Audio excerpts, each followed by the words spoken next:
Bonjour à tous. C'est un coup de tonnerre dans le ciel du barreau au Cameroun. Le bâtonnier Charles Patié-Tchakounté est décédé au Havre en France. Il a été évacué d'urgence pour suivre des soins médicaux. Une vague de tristesse se répand au sein de l'ordre des avocats du Cameroun, défenseur des droits humains et de la démocratie. Il a vécu de loin la décision du gouvernement de traduire des civils devant le tribunal militaire.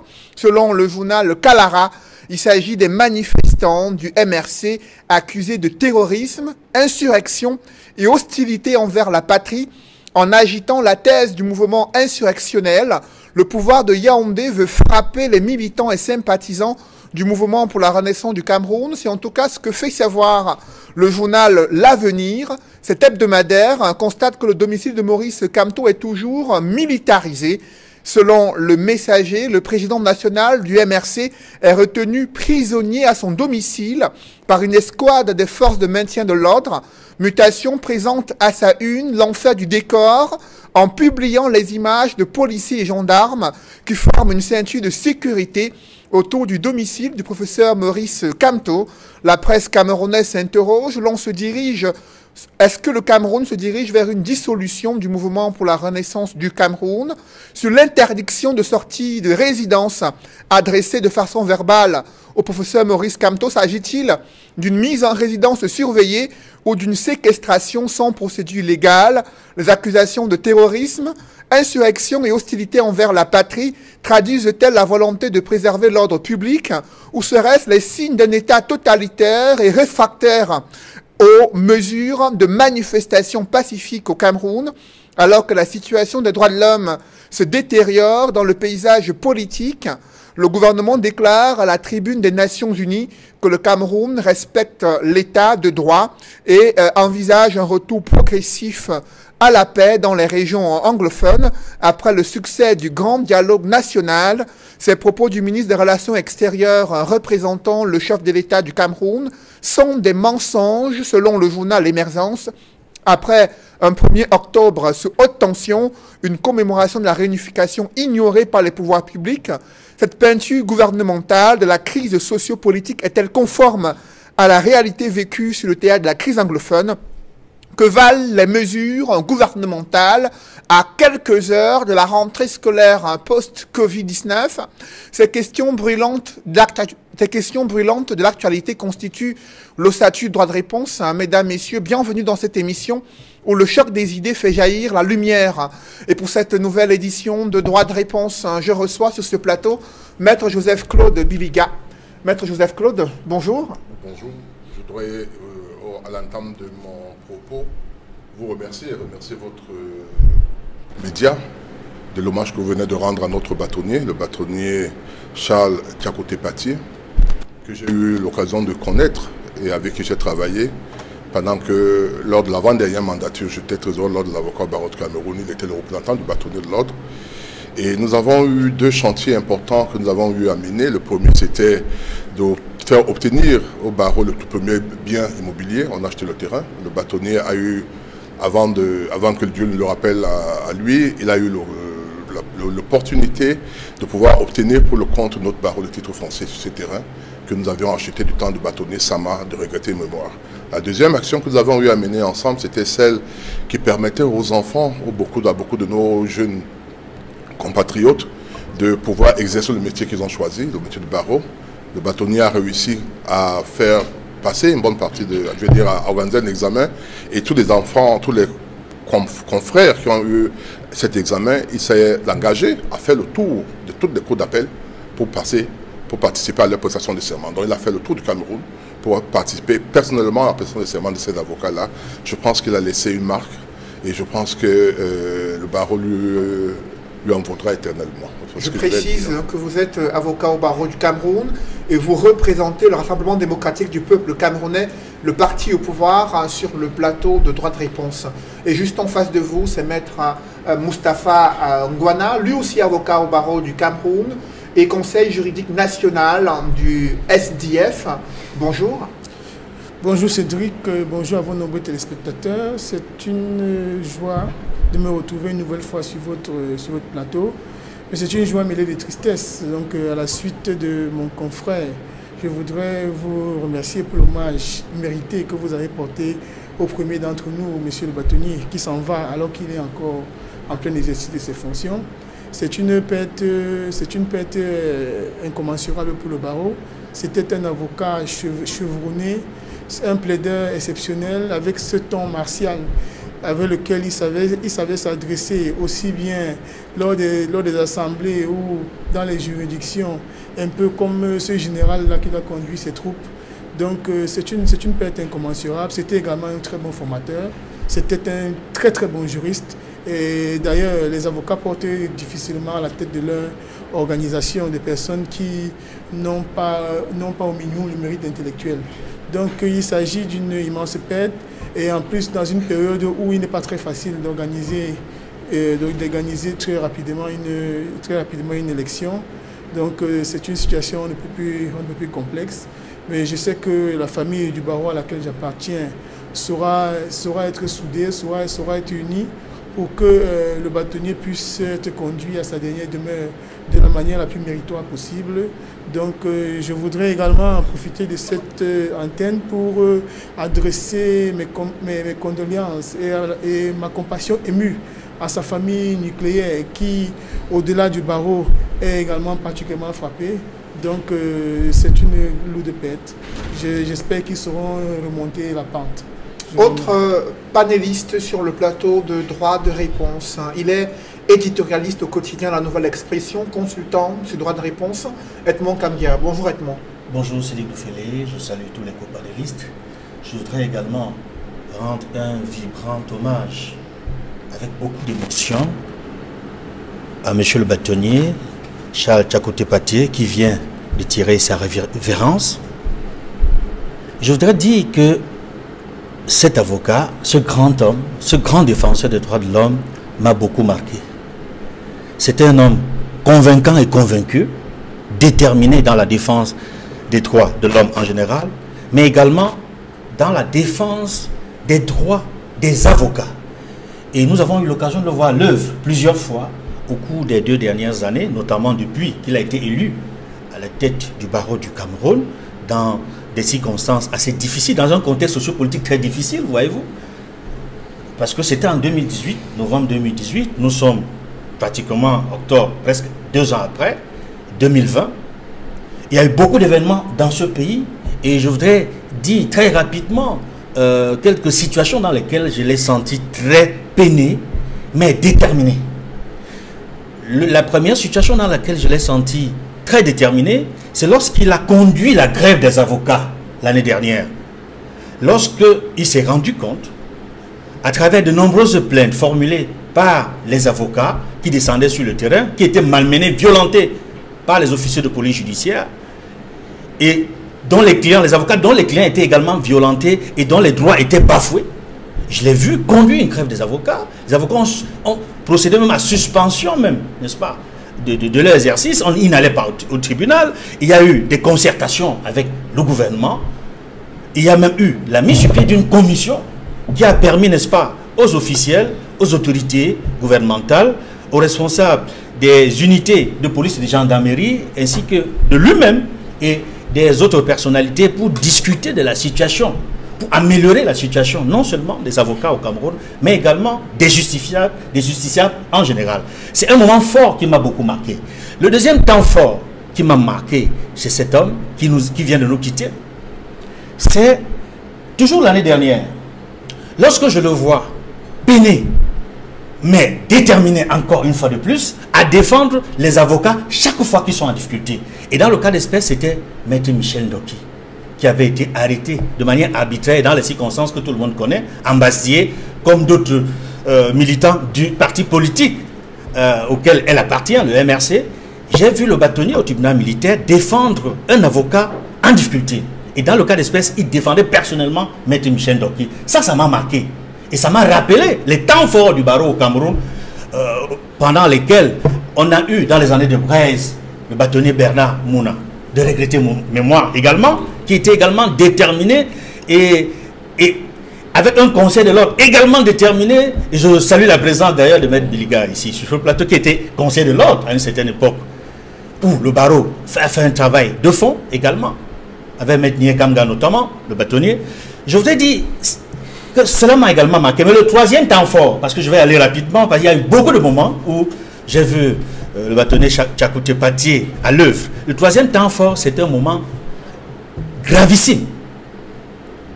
C'était lors des obsèques de Maître Sylvain Sob, qui était membre du Conseil de l'Ordre, en février, fin février 2020, il y a quelques mois seulement.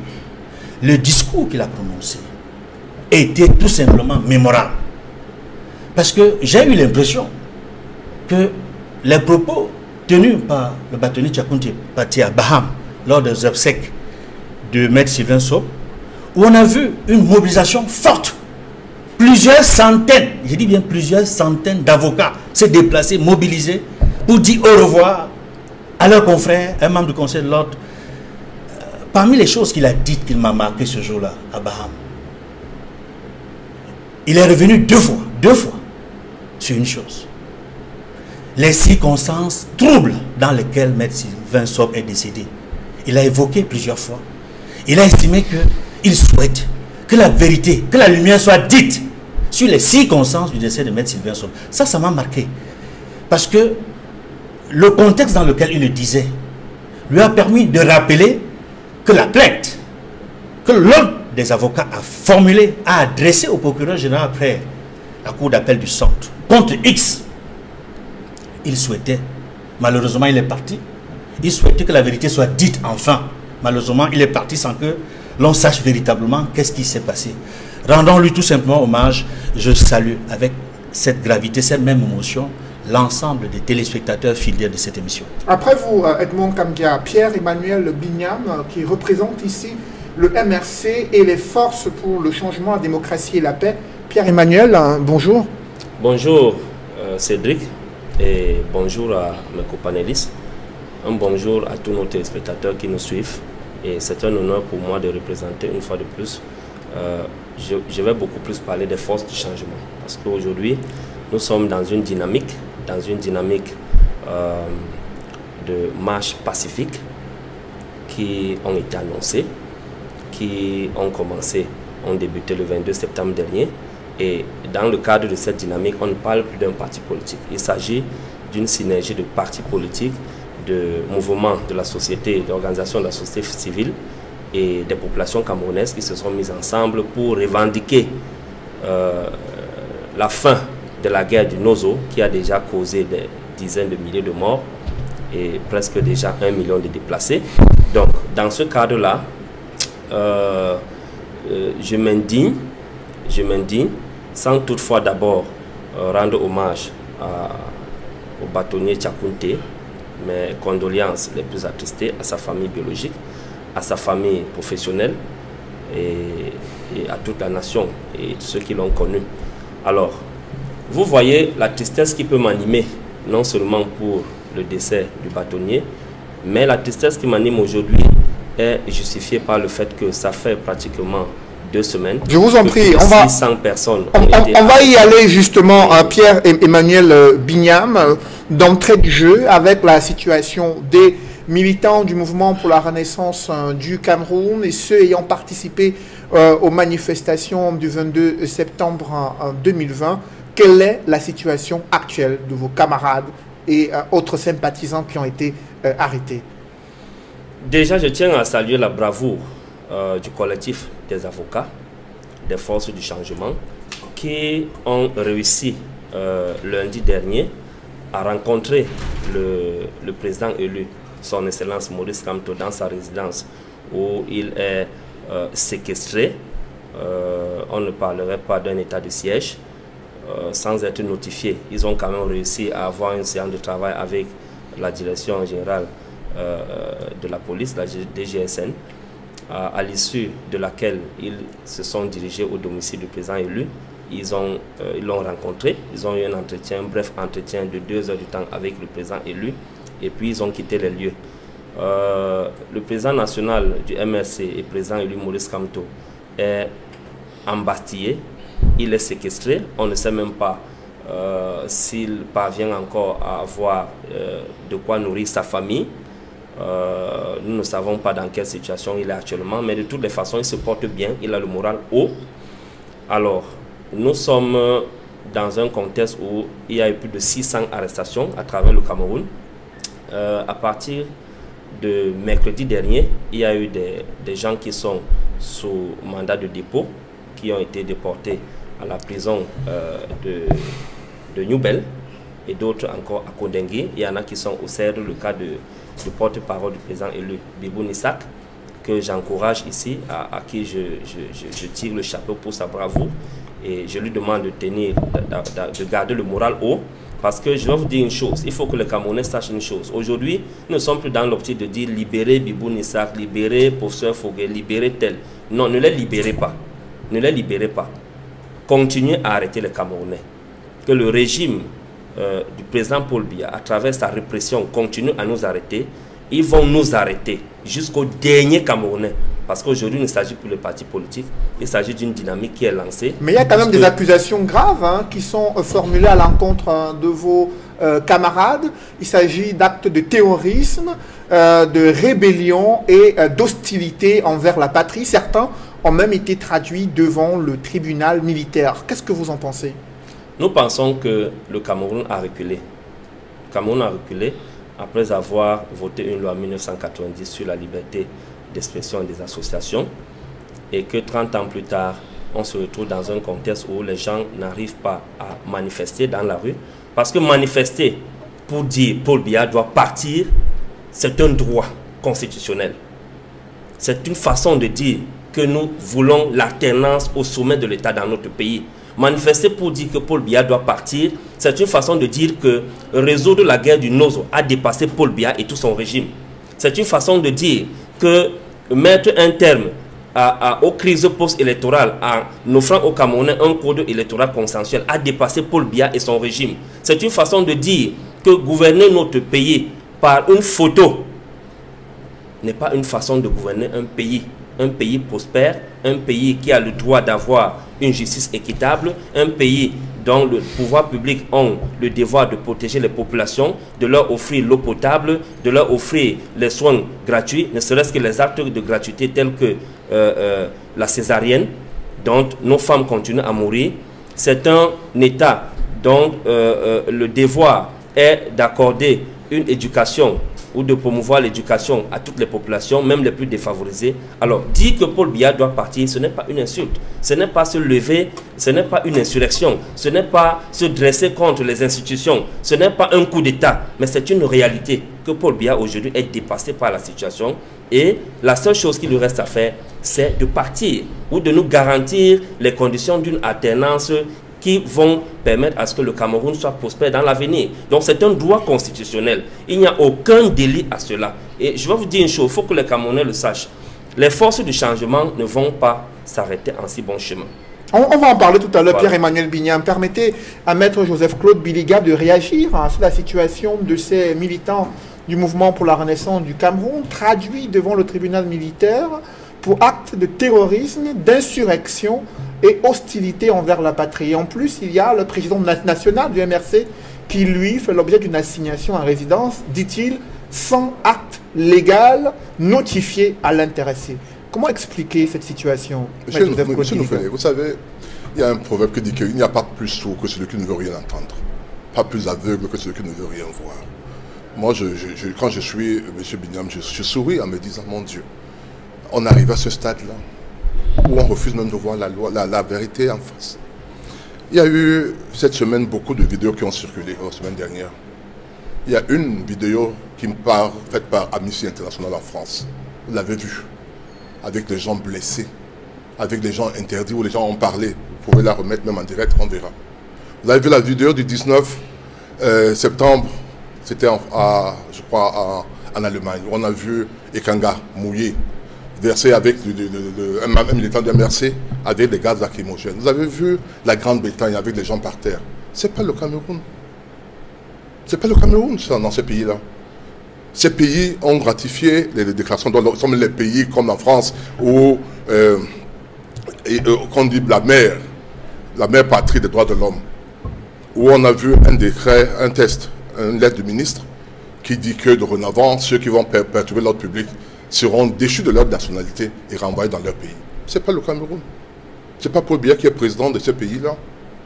Pour dire quoi? Pour dire ce que j'ai toujours dit ici.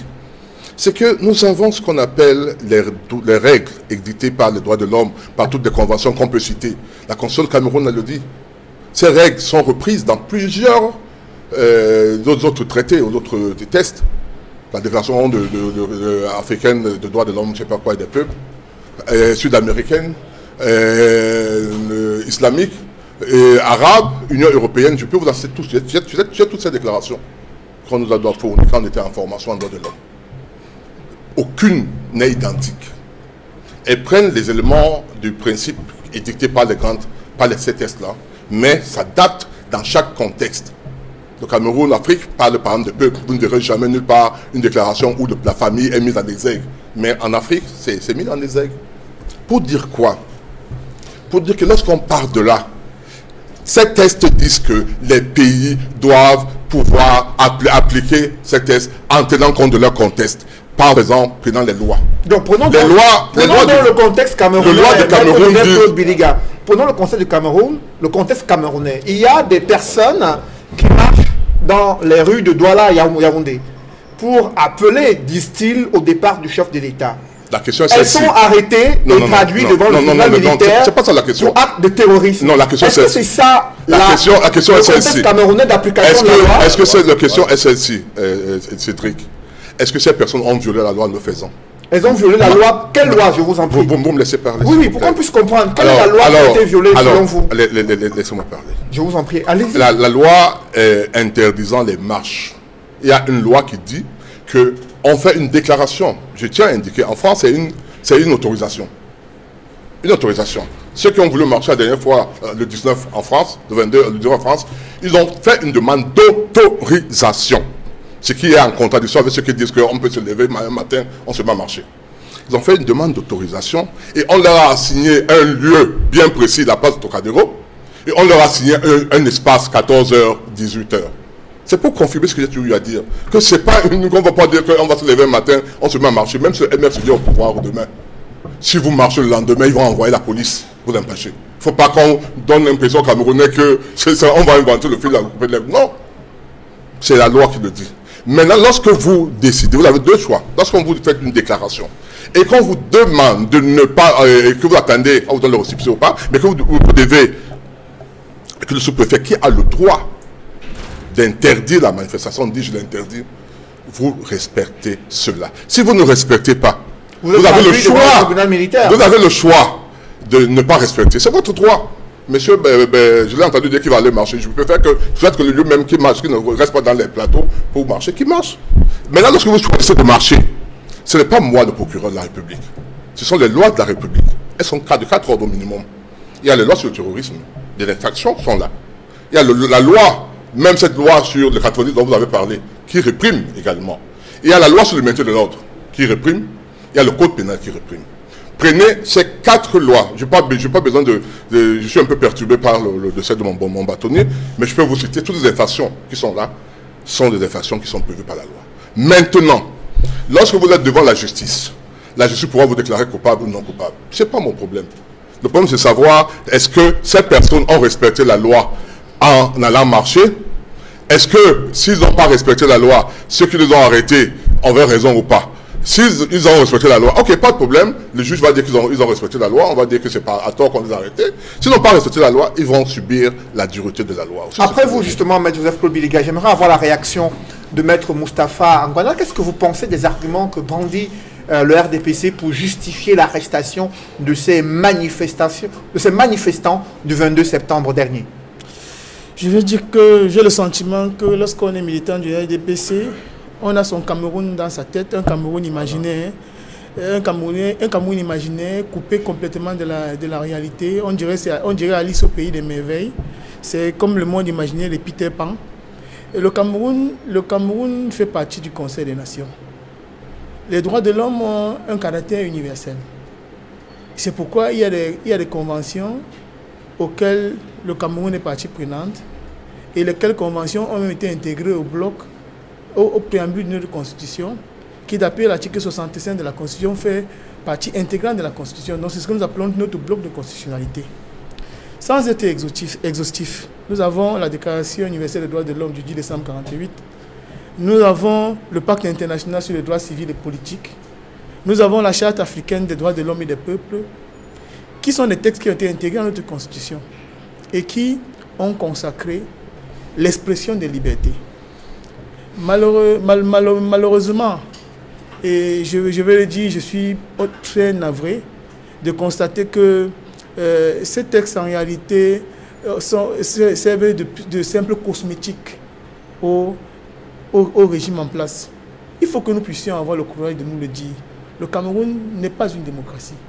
Nous sommes une dictature, ou bien au mieux une démocrature.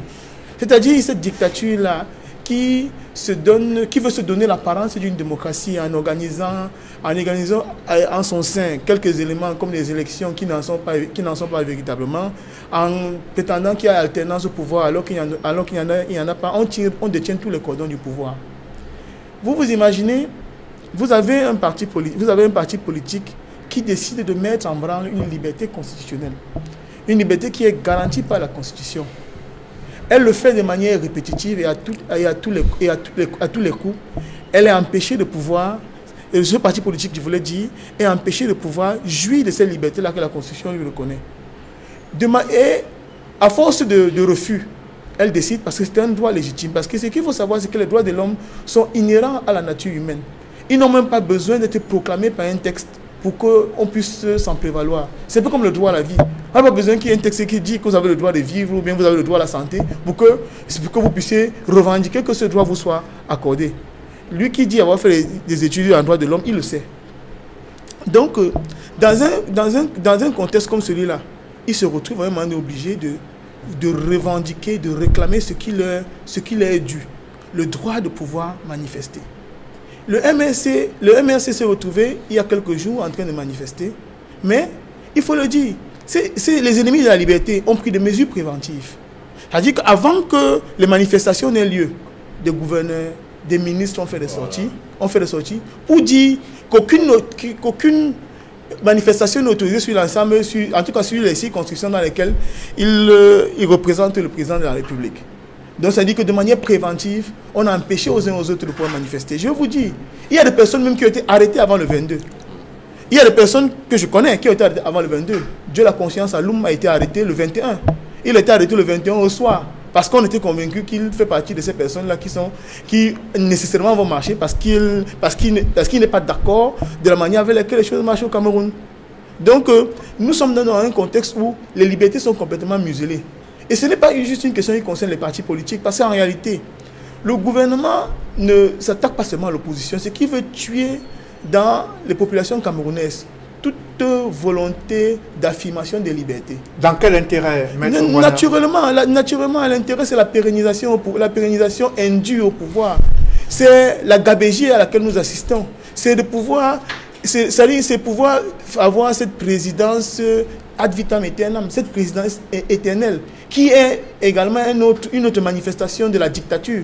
C'est-à-dire que nous avons des chefs d'État ou bien des souverains qui pensent que tout leur est dû, ils détiennent tous les cordons du pouvoir. Alors, on sait qu'il y a en Afrique de l'Ouest, il y a le mouvement M23, il y a le balai citoyen et consorts, que ces mouvements très souvent ont abouti pour certains à la chute de certains régimes.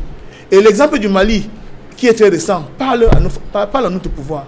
Alors ils se disent que si on laisse même qu'un soupçon d'expression de liberté soit mis en perspective, les Camerounais vont pouvoir aboutir demain à la chute de ce régime qui en réalité ne tient que par la division et une certaine forme de tribalisme qui ne s'explique pas. Parce que quand vous voyez, j'ai vu un de vos collègues, un de vos confrères avait titré la traque aux faciès. Et jusqu'à aujourd'hui, cela se poursuit. Il y a aujourd'hui un jeune homme qui est un certain Stéphane So, qui se retrouvent à la surveillance du territoire. J'ai des confrères qui le représentent.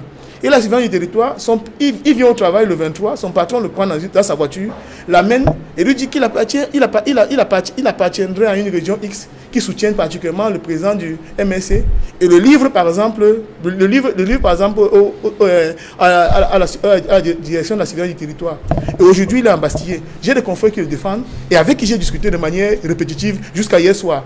Parce qu'en réalité, on divise pour mieux régner, mais en réalité, on est en train de mettre sur pied une espèce de bombe à retardement qui risque de nous exploser un jour à la face. Mais le gouvernement a brandi les accusations de terrorisme, d'insurrection et d'hostilité envers la patrie pour justifier la traduction de ces manifestants devant le tribunal militaire. Est-ce que la démarche respecte les lois en vigueur au Cameroun? Vous savez, le Cameroun est signataire de la charte africaine sur la démocratie des élections et la gouvernance, qui ne donne pas la possibilité de pouvoir traduire les civils devant un tribunal militaire.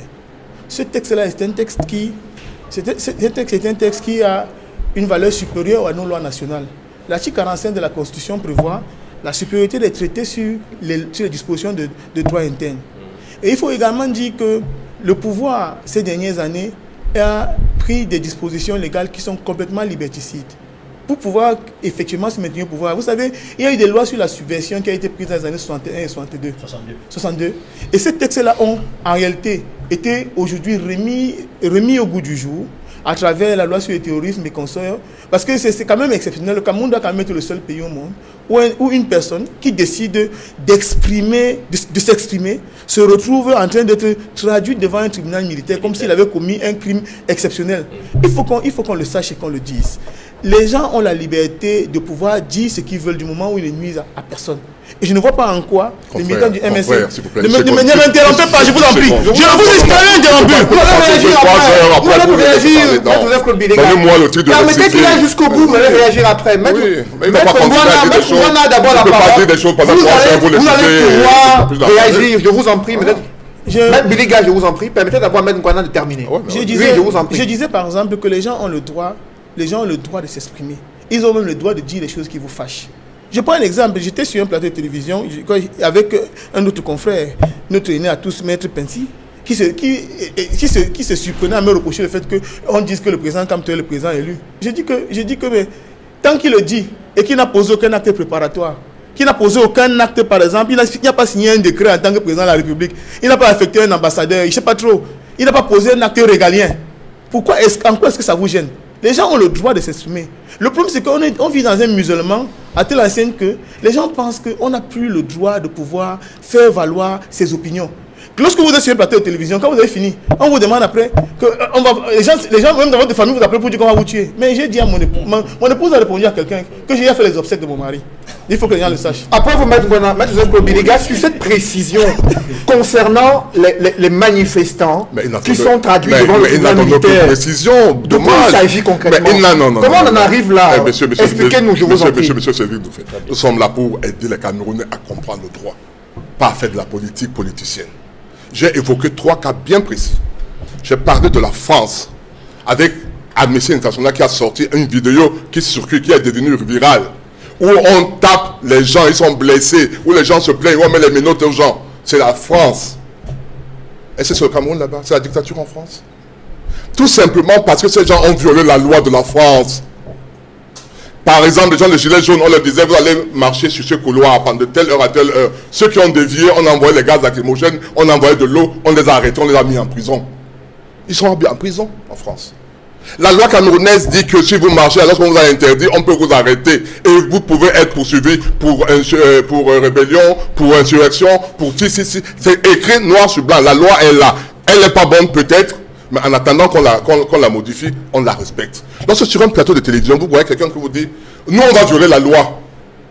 Vous serez surpris de même qu'on l'arrête, qu'on va dire qu'on a violé la loi. Il vient de vous le dire, mais le gars de MSC vous a dit « Nous, on va continuer à marcher, on va commencer à violer la loi ». Mais il précise que la Constitution permet aux Camerounais de pouvoir... En France, c'est pas du tout la Constitution dont parle Maître Ngouana. Au niveau du préambule. C'est écrit normal. Je l'ai évoqué sur un de vos plateaux. On dit conformément à la loi. C'est écrit noir sur blanc qui dit la Constitution.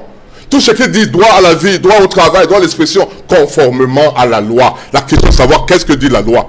Pour exercer ton droit au travail, pour exercer ton droit à la vie même, la loi au vote, à l'école, etc., la loi donne des directives. Sinon, vous rentrerez, parce que vous êtes Camerounais, vous devez travailler, vous avez le droit au travail. Vous allez rentrer dans mon bureau, commencer à dire, mais les gars, je suis votre collaborateur aujourd'hui. Vous ne pouvez pas le faire. Pourquoi? Parce que la loi a indiqué comment vous devez exercer votre droit, qui est un droit de l'homme. Le droit de l'homme, ce n'est pas seulement le droit à manifester. Chaque fois que vous avez tendance à vouloir écarter le droit de l'homme, comme étant un droit supérieur aux autres, vous vous trompez. Vous vous trompez totalement. Le droit au vote, nous sommes combien de Camerounais? 25 millions de Camerounais. Moins de 10 millions ont le droit au vote. Pourquoi? Parce qu'ils ne répondent pas aux règles. Il faut avoir au moins 20 ans. Donc, ceux qui ont 18, 19 ans et qui sont même doctorants ne peuvent pas voter, alors que le paysan qui a 21 ans peut voter. C'est ça ce qu'il faut qu'on explique aux Camerounais. Je termine en disant ceci. J'ai entendu parler de la loi sur le terrorisme. Confrères, je vous invite, lisez la loi sur le terrorisme en France. Elle est 10 fois plus sévère que celle du Cameroun. Lisez. Vous savez, j'aime prendre les exemples pour expliquer aux gens Est-ce que les gilets jaunes et les casseurs qui ont été arrêtés en France, est-ce qu'ils ont été traduits pour des raisons de terrorisme en France? Je parle de leur loi. Oui, vous parlez de leur loi. Non, le problème... Est-ce qu'ils ont été arrêtés? Monsieur, nous faisons reconnus comme fauteurs de troubles. Pourquoi voulez-vous? Est-ce qu'ils ont été traduits? Est-ce que nous avons les mêmes lois? Est-ce que nous avons les mêmes lois? Est-ce que nous avons les mêmes lois? C'est ça la question. Je ne fais que vous dire que chaque pays met... En France, c'est le régime de manifestation, c'est le régime d'autorisation. Au Cameroun, c'est pas l'autorisation. Vous voyez, pourquoi vous ne me dites pas pourquoi en France mettez également là-bas la déclaration? C'est que je voudrais qu'on comprenne et qu'on le dise d'une manière aujourd'hui, pour que demain, on ne vienne pas dire le contraire. Si le MRC va au pouvoir aujourd'hui, et que demain le RDPC dit nous on va marcher aujourd'hui pour aller enlever Kamto, vous aurez les mêmes policiers en route, vous aurez les mêmes gendarmes en route, vous aurez les mêmes militaires en route, parce que c'est leur rôle. Ils ne sont pas pour un parti politique, ils sont pour l'État. Ce qu'on appelle les forces de maintien de l'ordre. Leur rôle, c'est de maintenir de l'ordre. Et la personne qui est en charge du maintien de l'ordre, c'est d'abord le ministre de l'Intérieur. Chez nous, c'est le ministre de l'administration territoriale. Et lorsque vous faites une déclaration, c'est le sous-préfet qui apprécie le trouble à l'ordre public. Ce n'est pas vous, ce n'est pas moi. S'il apprécie que cette manifestation peut créer des problèmes, il est en droit. Et si vous n'êtes pas d'accord, la loi dit, vous allez saisir les juridictions. Alors, je vous dis donc, si, tout à l'heure, je reprendrai maintenant à votre question sur le professeur Kamto. Si ceux qui pensent que le professeur Kamto est séquestré, ces avocats ne sont pas tous le voir. Ils vous ont dit l'entretien qu'ils ont eu avec le délégué général de la Sécurité nationale. Il peut sortir de chez lui. Ils ont dit, je parle... Est-ce qu'il peut sortir de chez lui? C'est vous qui m'interrompez maintenant. Oui, mais je le fais parce que... Alors, je dis ceci. Oui. Est-ce que lorsque mes confrères, que je respecte, et qui savent que j'ai beaucoup de respect pour eux, sont sortis de chez le délégué général de la Sécurité nationale, ils vous ont rendu compte de leur entretien? Non. Sauf si je me trompe. Pourquoi nous n'avons pas rendu compte? Avant qu'on arrive à l'entretien avec Joseph Kobiga, avant qu'on arrive à l'entretien, quelle est cette image que le Cameroun veut renvoyer? D'avoir des policiers et gendarmes autour de la résidence d'un leader politique qui est, de façon verbale, interdit de sortir de chez lui depuis 2 semaines, sans qu'il y ait un acte légal qui a été notifié. Mais c'est vous qui le déclarez. C'est les avocats qui l'ont dit. Ah oui, mais c'est l'avocat. Les autorités Si donc les avocats savent qu'il n'est pas illégal, ils saisissent la juridiction. Ils saisissent la juridiction camerounaise et étrangère. Et pour vous, c'est légal? Il n'est pas question de juger. Je ne suis pas là pour juger. Je dis les actes sont posés. Je suis avocat. Si un acte est posé et que j'estime que cet acte viole les droits de mon client, je vais à la justice. Si la justice camerounaise n'est pas compétente ou le refuse, je vais plus haut, comme dit mon confrère. Lorsque la Cour suprême, donc le Conseil constitutionnel a déclaré que M. Kamto n'était pas le président de la République, il a fait quoi? Il n'est pas allé à l'OUA et autres, même comme la suite, on ne sait plus au courant, alors qu'au niveau de la Côte d'Ivoire, Soro, on connaît le résultat. Qu'est-ce qu'il y en est de cette juridiction étrangère par rapport à M. Kamto? Donc je dis, lorsque vous estimez que votre droit est violé et que vous êtes républicain, vous allez devant les juridictions. C'est compris.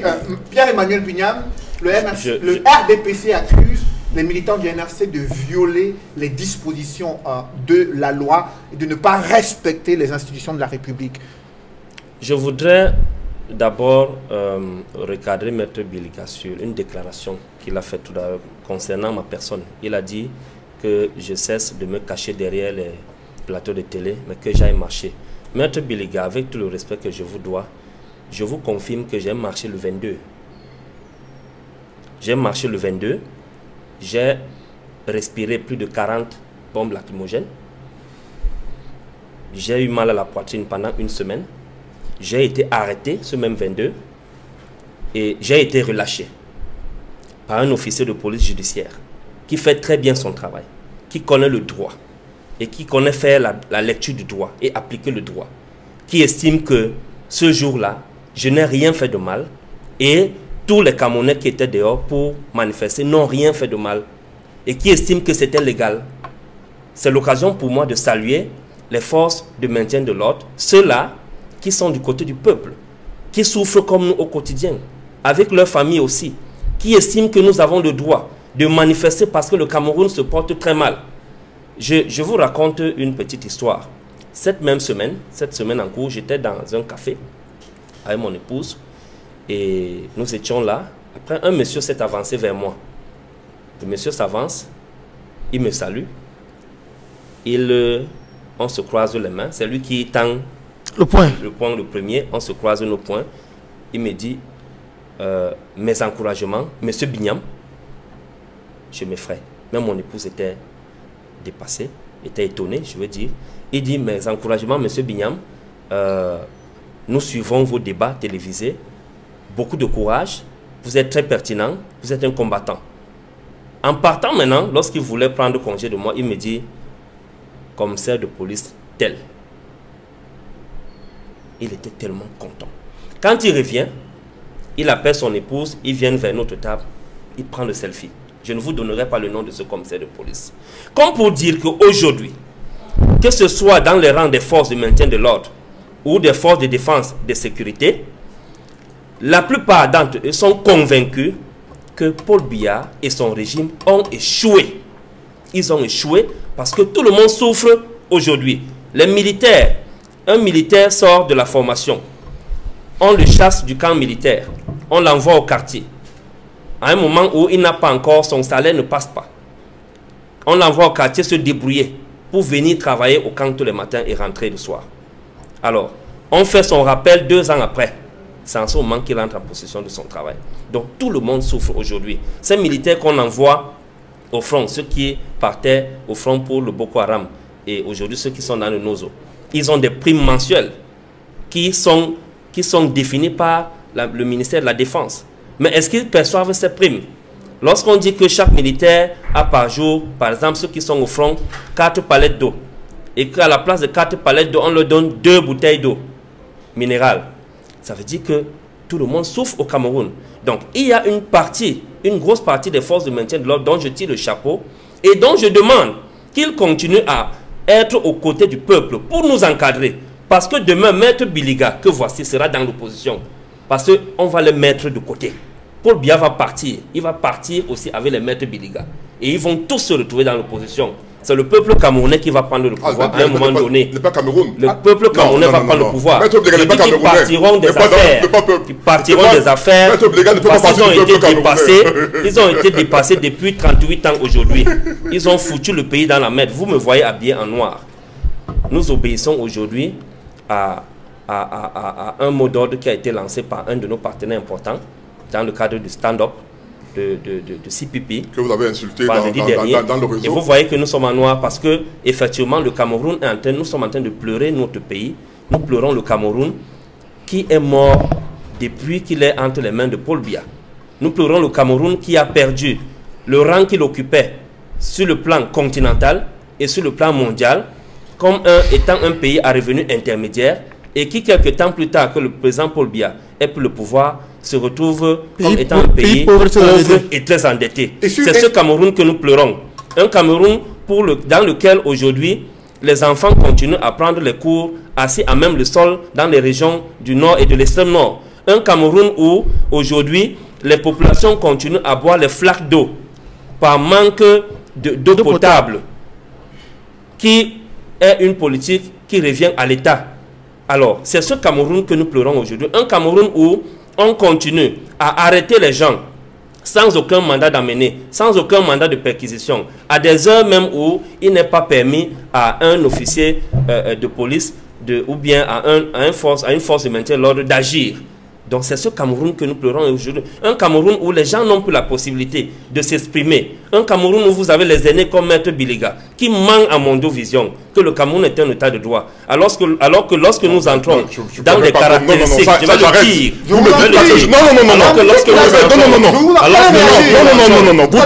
Lorsque nous entrons dans les caractéristiques de l'analyse d'un état de droit. Arrêtez-le.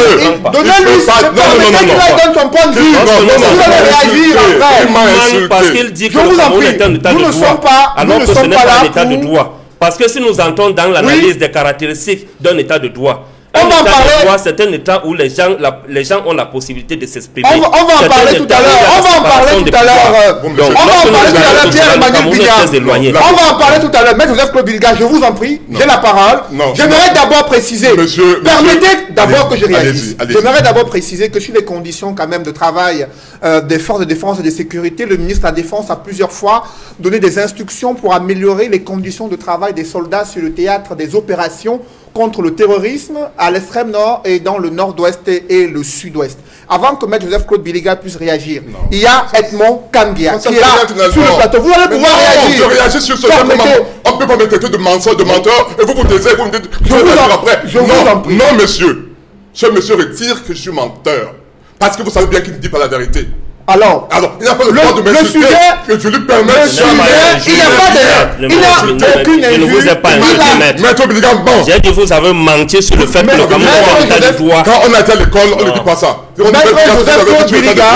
Maître Joseph-Claude Biliga, le sujet sur l'état de droit va être évoqué sur cette émission. Et vous pourrez réagir. Vous avez déjà assez parlé. Permettez à Edmond Kambia de pouvoir dire un mot. Edmond Kambia a maintenant la parole. Maître Joseph-Claude Biliga, Edmond Kambia a maintenant la parole. Edmond Kambia, sur la question relative aux conditions d'arrestation et de mise en détention des manifestants du 22 septembre 2020 et l'objet d'assignation à résidence d'un leader politique de l'opposition. Comment expliquer que le Cameroun se retrouve dans cette situation? Vous qui êtes journaliste depuis une trentaine d'années, comment expliquez-vous la situation politique et situation des droits de l'homme au Cameroun? Merci Cédric Doufélé. Je me demandais si j'allais finalement avoir la parole depuis le début de ce débat. Je n'ai pas pris la parole. C'était très chaud entre les copanélistes partisans qui appartiennent aux formations politiques, RDPC, MRC, SDF. Il y a deux MRC, il n'y a pas SDF ici. Non. C'est vous qui vous attaquez maintenant à Pierre Bignam. Non, il n'y a pas SDF, il y a trois, il y a deux MRC. Il y a deux MRC. Oui. Mais vous savez très bien qu'il n'y a qu'un seul représentant du MRC sur le plateau. Il me comprend très bien, nous tous on se comprend. D'accord. J'espère que vous permettrez. Quand il vous allez trouver que c'est une très bonne chose. Vous permettez. Vous êtes un ennemi de la liberté. Je vous en prie. Vous êtes un ennemi de la liberté, c'est ça le problème. Je vous en prie. Non, il faut que je réponde parce que il y a quelque chose qui ne va pas au Cameroun. Permettez que je parle. Je vous en prie, je vous en prie. Maître Biliga, Maître Ngwana et Pierre-Emmanuel Bignam. Monsieur, vous ne pouvez pas laisser qu'on dise que je suis militant du MRC. Vous allez réagir. Nous écoutons d'abord Edmond Kambia. Edmond. Je tiens à préciser sur ce plateau qu'il y a un militant du MRC, qui est M. Bignam, Pierre-Emmanuel. Il y a un représentant du SDF, Maître Moustapha Ngwana. Il n'est pas militant du MRC, il est bel et bien militant du SDF, contrairement à ce que dit Maître Biliga Joseph-Claude, qui est, lui, du RDPC. J'espère que cette mise au point nous permet d'évoluer. Bon, Maître Biliga, vous savez, beaucoup de choses ont été dites tout à l'heure. Et j'ai noté 2 ou 3 choses. Et je commencerai par la question que me pose Cédric Doufélé par rapport à la situation que vit depuis 2 semaines un leader politique. Il se retrouve chez lui depuis la nuit du 21 au 22. Il ne peut ni sortir parce qu'il peut se faire arrêter. Et s'il sort, est-ce qu'il pourra rentrer? Il ne sait pas. Il sait au moins une chose, que le gardien qui assurait la sécurité un jour a voulu sortir pour que l'autre prenne la relève. Ce gardien qui sortait a été arrêté.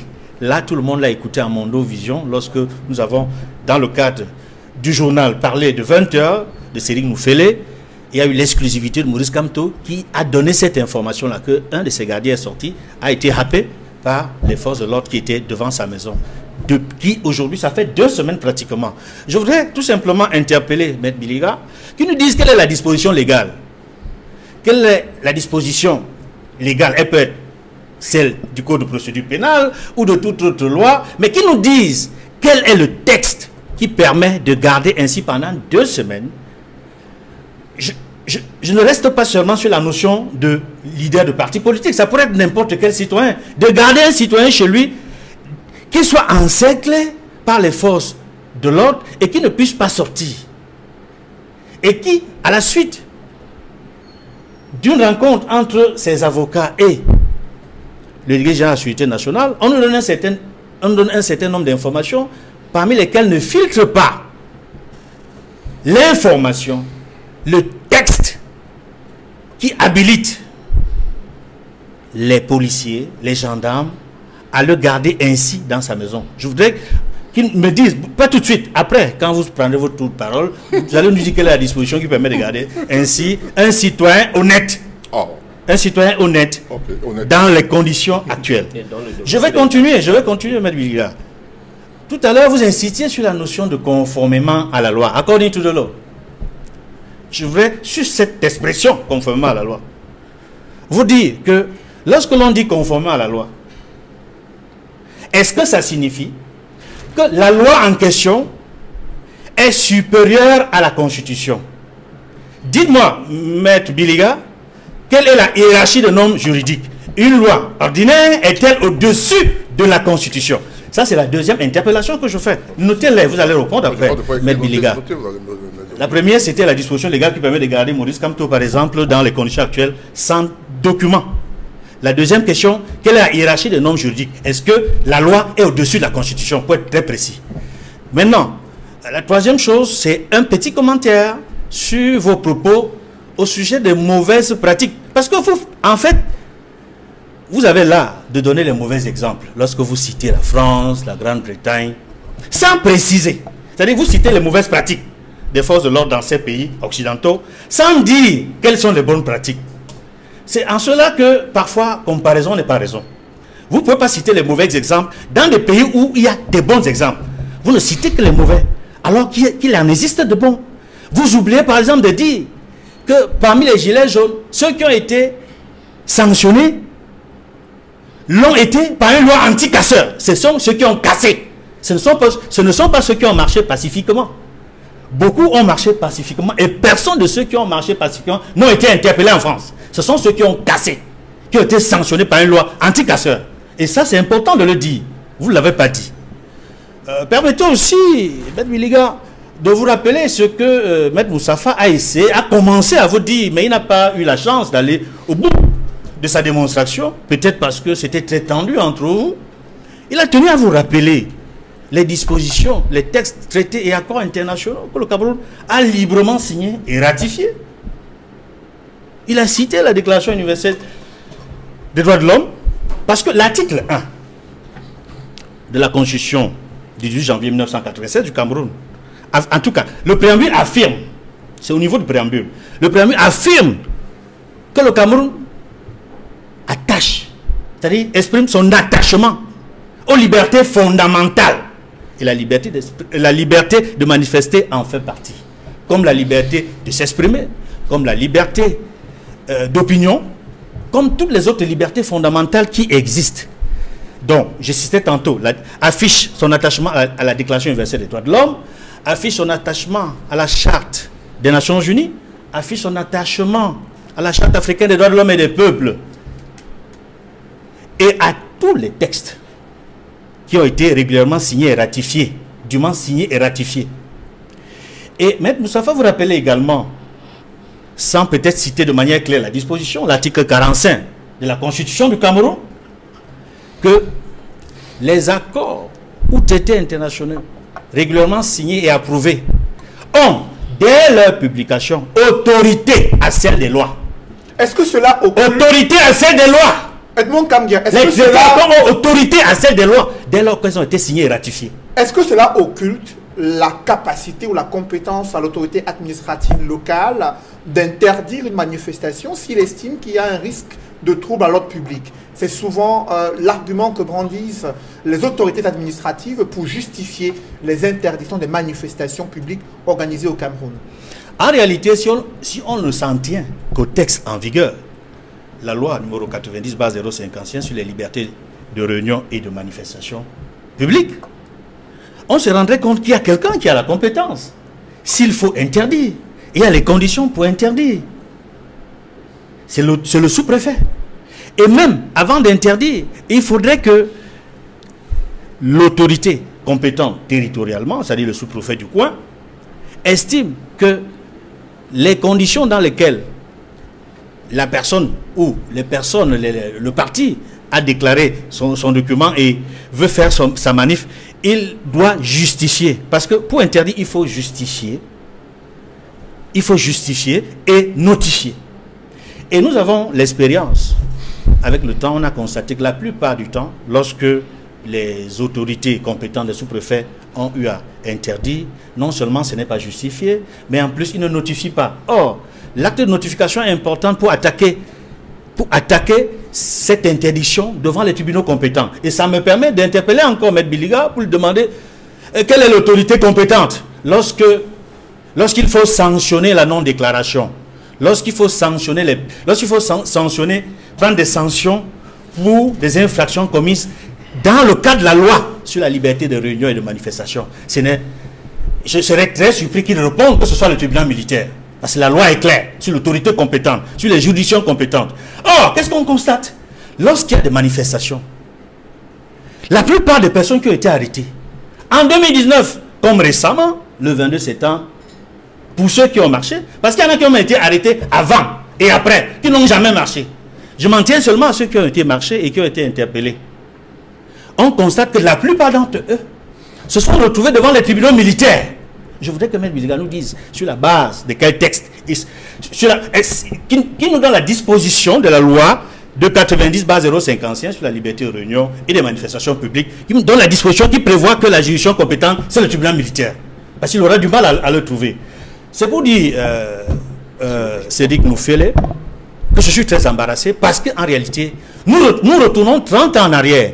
Nous avons cru que la loi numéro 90/046, qui porte abrogation de la loi du 12 mars 1962 sur la subversion. C'est une ordonnance. Oui, c'est l'ordonnance. L'ordonnance du 12 mars, oui, précisément c'est une ordonnance. Okay. L'ordonnance c'est une loi aussi. On pourrait faire un débat là-dessus.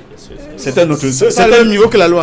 On pourrait faire un débat. La même valeur que la loi. Ben, L'article 28 de la Constitution. Tout à fait, au même niveau. C'est le même niveau. Oui, donc sortons de cette polémique. Mais restituons le terme, c'est l'ordonnance du 12 mars 1962 sur la subversion. Mais la loi de 90 du 19 décembre a abrogé. Mais très vite, on s'est rendu compte que la plupart des dispositions de cette fameuse loi sur la subversion ont été transportées dans le code pénal, dans la loi antiterroriste. Subrepticement. Okay. Et on veut nous faire croire que nous avons avancé au niveau des libertés. Je peux vous dire que toutes les libertés conquises de haute lutte par les partis politiques de l'opposition, par la société civile, de 90 jusqu'à ce jour, ça fait 30 ans. Mais on se rend compte que la plupart de ces lois ne sont plus appliquées du tout. Ce qu'on applique, ce sont les dispositions de l'ordonnance de 62 qui ont été abrogées. C'est ça la réalité. Parce que les tribunaux compétents, seuls compétents, lorsqu'il y a des marches pacifiques, ce sont les tribunaux. Vous allez répondre, ce sont les tribunaux de droit commun. Je réponds peut-être même avant vous, mais je voudrais que vous puissiez me démontrer en quoi est-ce que cette loi que j'ai citée habilite les tribunaux militaires, qui sont pratiquement des cours martiales, pour des gens qui ont manifesté sans armes, même sans armes blanches. Après vous, Edmond Tambia, Maître Joseph-Claude Biliga, justement sur les procédures légales existantes en vigueur au Cameroun, est-ce que c'est celles-là qui sont appliquées au regard des actes posées par les autorités à la fois policières et judiciaires et ces personnes qui se retrouvent devant le tribunal militaire. Attends, je réponds à M. Kamgia ou bien à vous. Finalement, je vous en prie. Il a posé 4 ou 5 questions. Je m'attendais à ce que vous me donnez l'occasion de répondre aux questions, question par question. Nous sommes mais ces questions ont été... sur d'abord l'assignation à résidence du professeur Maurice Kamto. Quelle est la procédure légale qui conduit à l'acte? Vous savez, vous avez un consultant sur le plateau. C'est son travail. Il est consultant. Il n'est pas là pour s'attaquer au RDPC. Mais j'ai l'impression que son travail, c'est s'attaquer au gouvernement, c'est tout. Qu'il est consultant. Un consultant, c'est quelqu'un qui doit être neutre, qui doit pouvoir donner des arguments de pour ou contre. Et au lieu de rester là pour taper sur cette personne en disant vous montrez, vous ne pouvez pas montrer. Vous mettez au défi de montrer les choses que j'ai même bien de démontrer. On tape sur les coupables. J'ai dit des choses simples et j'y reviens. Je vous en prie, j'ai dit des choses simples. Dès que vous aurez entendu ce que j'ai dit, vous n'aurez même pas à me poser des questions. J'ai dit et redit ceci. Les traités, conventions et autres sont supranationaux, sont un peu supérieurs, oui. Mais pour leurs implémentations, il faut des lois. On le sait très bien. Les tests d'application, même les lois qu'on vote de l'Assemblée nationale, pour les mettre en exécution, il faut les tests d'application. Donc, pour les traiter autres, pour les mettre en application, il faut des lois. Et ces lois varient d'un pays à un autre. C'est ça qu'il faut noter. Le reste est du bavardage que monsieur est en train de me faire ici. C'est un peu bavardage. Donc le Cameroun a repris les dispositions de la loi sur la subversion pour les réintégrer dans d'autres lois qui viennent d'être adoptées. Laissez-lui supporter ce qu'il raconte. Il va le faire. Moi, je vous dis une chose. Je vous ai dit tout à l'heure, vous avez le Google, tapez loi sur le terrorisme en France. Prenez ça, faites la loi sur le Cameroun, faites la comparaison, vous allez voir. Il vous dit que je prends de mauvais exemples. Mais je prends des exemples de pays qui ont consolidé leur unité nationale. Mais le débat c'est sur l'application des lois. Comment les lois sont-elles appliquées? Dans quel cadre est-ce que cela est appliqué? Vous avez pris l'exemple des gilets jaunes qui ont manifesté. Au Cameroun, les gens ont manifesté. Est-ce que c'est la même loi Je vous dis donc que la loi de la France a été appliquée sur les gilets jaunes, oui ou non? Parce que le problème est celui-ci, et j'insiste dessus. Tous ceux qui parlent qu'on peut se lever et marcher sans se fier à la loi, parce que c'est dans les dons qui le disent, ils font faux. C'est ce que je t'ai expliqué. Et si nous sommes tous d'accord sur le fait que pour pouvoir marcher, malgré le fait que les droits de l'homme, les traités et autres le disent, il faut se conformer à la loi. Tout le monde est d'abord d'accord par ça. Si nous sommes d'accord que les lois camerounaises doivent s'appliquer pour mettre en exécution ces principes de droit évoqués dans les traités, on est d'accord comme en France, comme en Allemagne, comme en Grande-Bretagne, comme aux États-Unis, où vous avez vu comment on a tué on tue les Noirs tous les jours, etc. C'est ça la réalité. Donc, lorsque vous admettez donc ça, qu'il n'y a pas un principe qui dit qu'on peut se lever un matin, commencer à marcher, vous rentrez donc au niveau des lois. Et je vous parle de 4 lois, 4 tests. J'ai dit il y a le test sur le maintien de l'ordre. J'ai dit qu'il y avait un test, le code pénal, avec beaucoup d'infractions. J'ai dit qu'il y avait la loi sur le contre-terrorisme. J'ai dit qu'il y avait la loi de 90 dont il parle. Toutes ces lois donnent des indications pour qui sanctionnent les actes qu'on pose. Il faut comprendre une chose également. Lorsque vous parlez, vous marchez, et que vous mettez à insulter Paul Biya, par exemple, vous n'avez pas commis sur l'infraction. Vous avez fait 2. Et vous-même, on peut aller même faire multiplier ces infractions à travers les actes que vous posez. Chaque fois que les gens disent qu'il n'y a pas la liberté au Cameroun, moi je ris toujours. Nous sommes sur un plateau de télévision. Citez-moi combien de pays en Afrique, les gens peuvent rester comme ça et insulter le président de la République. Citez-moi combien il y en a. Qui l'a insulté? Qui est ce président? Qui a insulté le président? Je vous en prie, Maître Joseph Biliga a la parole. Permettez qu'il aille. Quand tout à l'heure je vais dire que je suis sérieux. Maître Joseph Biliga, vous avez la parole. Vous avez la parole, Maître Joseph Biliga. Ne dites pas de vilainie. Personne ne l'a fait. Et vous le savez. Personne n'a insulté le président de la République sur ce plateau. Et je suis désolé. Désolé de vous interrompre. Parce que vous dites est trop grave. Permettez qu'il aille jusqu'au bout. Ce que vous dites est trop grave. Est très grave. Permettez qu'il aille jusqu'au bout. Ce que vous ignorez. Non. Je dis un mot et j'en termine. Vous oubliez qu'au Cameroun, le président de la République est également président d'une formation politique qui s'appelle le RDPC. Et un président d'un parti politique peut être interpellé par un autre militant d'un autre parti politique. Il n'a pas eu. Vous n'êtes pas parti politique pour l'interpeller. Vous êtes de 4 partis politiques. Nous ne sommes pas je suis un citoyen. Maître Joseph Biliga et Edmond Kamgia.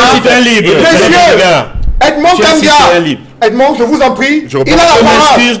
Joseph Biliga, allez-y. Vous savez, je sais reconnaître mes erreurs, hein, mes fautes. Ce que je dis, cette critique que vous faites sur ce plateau, dans plusieurs pays, vous ne pouvez pas le faire. Vous le savez très bien. Dans plusieurs pays, il n'y a même pas toutes les chaînes qu'on a ici. Donc, il y a des choses que tout le monde est sur lesquelles nous sommes parfois d'accord, vous et moi et tout le monde.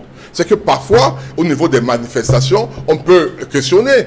On peut se demander pourquoi est-ce qu'on ne permet pas tout le monde de marcher, mais vous savez bien qu'on ne pourra jamais permettre tout le monde de marcher. Même vous, quand vous serez au pouvoir, vous ne permettrez pas au RDPC de marcher, au SIR de marcher, au MP de marcher, je ne sais pas quoi à tout moment, puisque ça perturbe l'ordre public. C'est pour cette raison que le ministre français a écrit pour dire que ceux qui continuent à perturber l'ordre public, ceux qui manifestent là-bas, on va les renvoyer dans leur pays. C'est un pays de droits de l'homme. C'est ça qu'il faut faire mettre dans la tête des gens. Pas dire qu'on a reculé de 1000 années. Vous voyez, je dis, il ne faut pas dire qu'on a reculé alors que vous venez sur le plateau de télévision, dites les choses pareilles. Vous avez parlé de 62. Si on appelait 62, il y aura quelqu'un sur ce plateau aujourd'hui. Vous qui en parlez, moi je vous avais écrit des livres que j'ai lus. Oui. Est-ce qu'il y aura quelqu'un sur ce plateau aujourd'hui qui parlerait de ce qu'on est en train de dire là aujourd'hui? Si on appelait 62 ou ce qu'on appelle la note à subversion, vous n'étiez peut-être pas encore né, mon fils.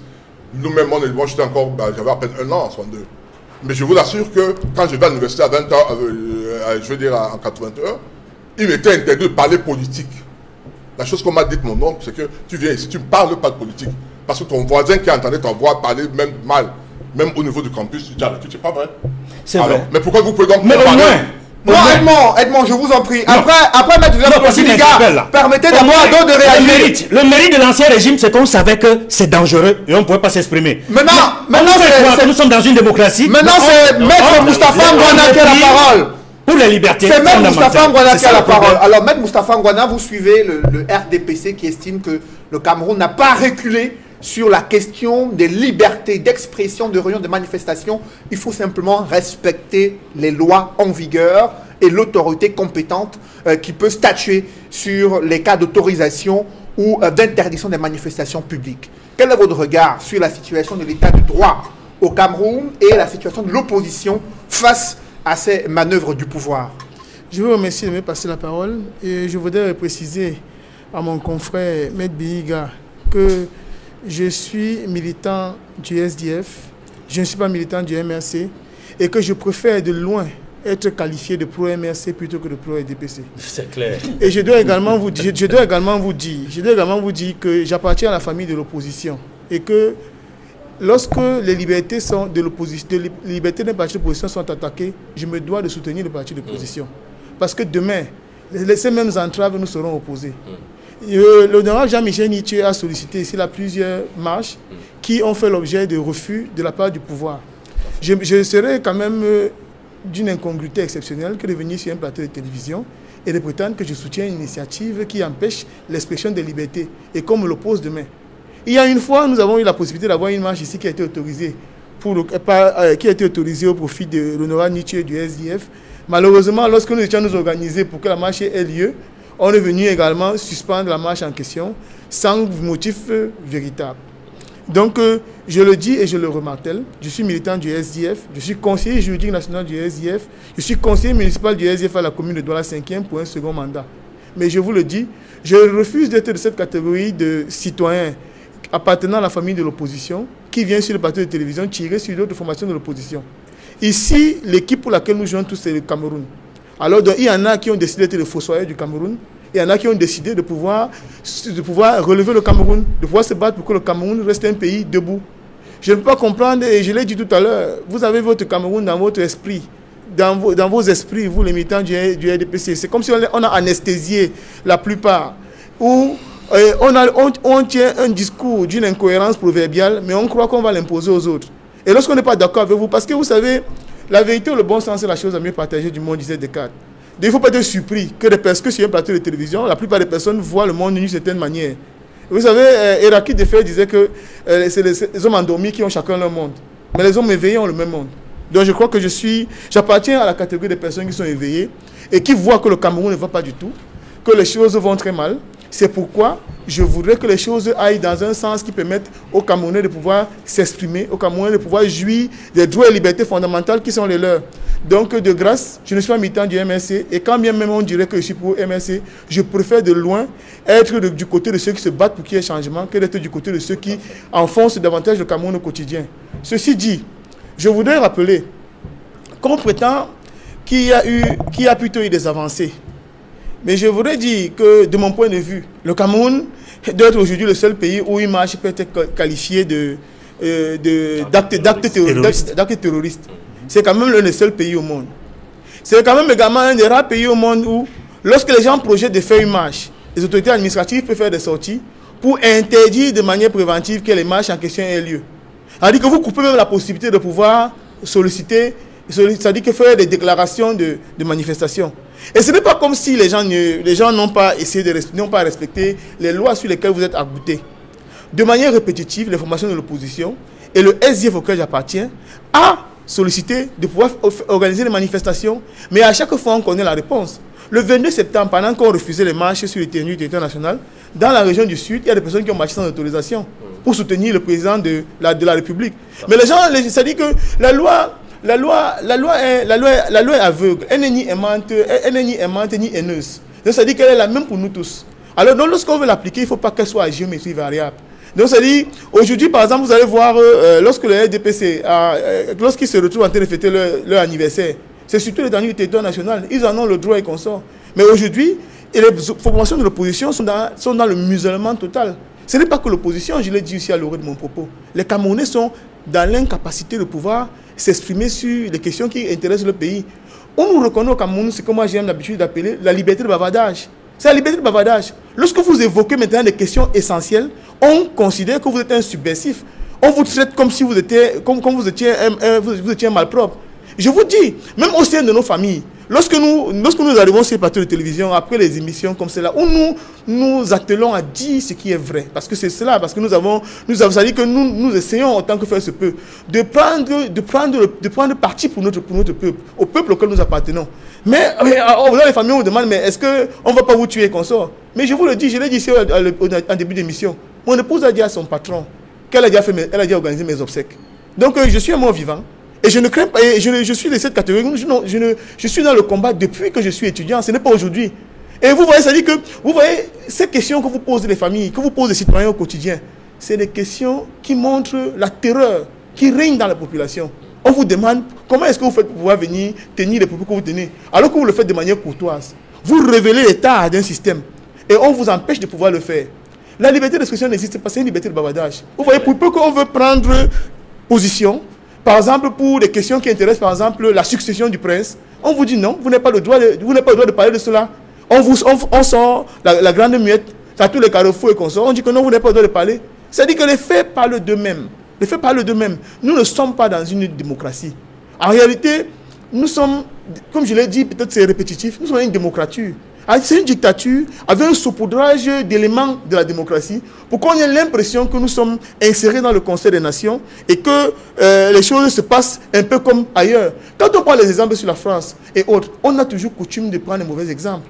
Mais il faut aussi prendre des bons exemples. Là-bas, le minimum est accordé aux populations. Quand on ne dit pas les gilets jaunes, les autorisations ont quand même été accordées. Et on a censuré les débordements. Mais ici on accorde.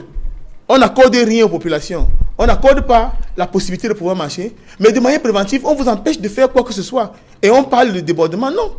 Il faut laisser déjà les populations marcher comme on a fait en France. En France, les gens ont marché. C'est à la suite des marches maintenant qu'il y a eu les débordements. Les débordements ont été sanctionnés. Mais au Cameroun, vous avez des boules de cristal. Vous savez exactement ce qui va se passer. Vous empêchez les populations qui marchent à main nue. J'ai même vu des infimes. J'ai vu des vidéos. Des infimes ont marché ces jours-là et qu'on sort. Vous croyez que ces personnes-là marchent? C'est pourquoi c'est l'intérêt supérieur de nous tous.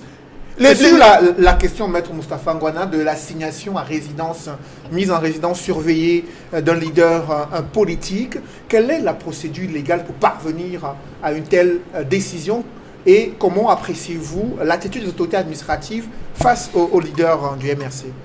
Vous savez, les libertés sont du domaine de la loi. C'est l'article 26 de la Constitution. Pour restreindre les libertés individuelles, il faudrait que le législateur ait donné cette possibilité-là. Et il faut que le juge peut-être se soit prononcé éventuellement. Il faut qu'un juge ait pris une décision pour pouvoir empêcher à M. Kamto de sortir mais de se retrouver embastillé. En l'état actuel, c'est un citoyen camerounais qui est privé de la liberté d'aller et venir. C'est un droit constitutionnel. Parce que depuis on le dit, et on se retrouve dans la rigolade. C'est un droit constitutionnel, la liberté d'aller et venir. C'est de cela qu'il s'agit. Et vous savez, et il faut pouvoir comprendre ce qui se passe. C'est qu'en réalité, la démocratie a été imposée au régime. Le régime a marché dans les années 90 pour être contre la démocratie. On a dû leur imposer lors du sommet de la Baule, où Mitterrand a imposé qu'aujourd'hui, vous devez clamer l'ouverture. Et le président Paul Biya, je veux le dire, a pris à contre-pied ses partisans qui marchaient dans les rues et consorts et disaient qu'il n'y aura pas de démocratie. Il a dit qu'il y aura ouverture. Mais cela lui a été imposé. Et aujourd'hui, ça dit que l'ADN de la répression, qui est en réalité maculé dans l'esprit des militants du RDPC, est en train de refaire en réalité surface. Parce qu'ils n'avaient jamais cessé d'être des ennemis de la liberté. Parce que quand on est démocrate, on est amis de la liberté. Et l'état de droit suppose la possibilité du libre exercice des droits qui sont reconnus par la Constitution. Au moins, c'est le minimum que nous réclamons. Et malheureusement, je suis catégorique là-dessus. Le Cameroun n'est pas une démocratie. Aujourd'hui, même le pouvoir judiciaire, parce qu'on parle de démocratie, il faut aussi voir la séparation du pouvoir. Nous avons souvent des débats, aussi bien avec lui que beaucoup d'autres avocats. Notre justice est aujourd'hui compromise. Nous sommes, même les magistrats même les magistrats, lorsqu'ils ont des affaires qui les concernent personnellement, se retrouvent parfois en difficulté face au système qui les broie. Donc nous ne sommes pas dans une démocratie, donc nous sommes en réalité dans des reculades exceptionnelles. Donc ceux qui disent que nous sommes revenus 50 ans en arrière, je crois qu'ils sont très gentils. En réalité, nous sommes dans une situation dans laquelle on a une espèce de régime d'indigénat qu'on a encore imposé, où il y a des citoyens, de premier ordre, il y a des indigènes qu'on peut traiter comme on veut. Les Camerounais ont le droit de s'exprimer. Et s'il le dit, fait de moi militant du MSC, que grand bien le fasse. Après vous, Edmond Kambia, quelles sont les conséquences politiques de ce bras de fer observé entre le pouvoir de Yaoundé et une frange de l'opposition qui souhaite exprimer son droit de manifestation et son droit de revendication politique? Les conséquences sont connues et sont gravissimes. La première conséquence, c'est la tension politique, la tension sociopolitique qui va augmenter davantage. Et le Cameroun n'en a pas du tout besoin. Au moment où nous sommes en guerre contre Boko Haram, au moment où il y a une guerre dans le nord-ouest et le sud-ouest, depuis plus de 3 ans, bientôt 4 ans, au moment où on n'est pas certain d'avoir sécurisé nos frontières avec la Centrafrique, avec les velléités des mouvements rebelles au niveau de la Centrafrique, sur les frontières camerounaises, à l'est du pays, s'il faut un nouveau front qui pourrait s'étendre sur toute la nation, parce que la différence entre les guerres qui sont actuellement dans le Nozo, dans l'extrême nord, et la situation à la frontière à l'est, et la situation de tension sociopolitique actuelle, c'est qu'elle sera pas seulement contenue, mais elle va s'élargir sur l'ensemble du pays. C'est le pays qui sera ingouvernable. Ce sont les secteurs d'activité qui ne fonctionneront plus. La vie sera paralysée. On pourrait revenir à ce que le Cameroun a connu en 91, les villes mortes, qui ont paralysé le pays, et notamment la capitale économique pendant près de 8 mois. Je dis, ça, ce sont les conséquences possibles de l'aggravation de la situation sociopolitique au niveau de la tension qui persiste entre l'opposition actuellement et le gouvernement. Il n'est pas souhaitable qu'on en arrive là. C'est pour cela que nous pensons. Et toujours dans les conséquences, ça c'est ce que j'ai dit tantôt sont les conséquences au niveau interne. C'est-à-dire la possibilité que ça s'aggrave et qu'on a une crise généralisée vers des villes mortes. Ça c'est au niveau interne. Mais au niveau externe, c'est un autre.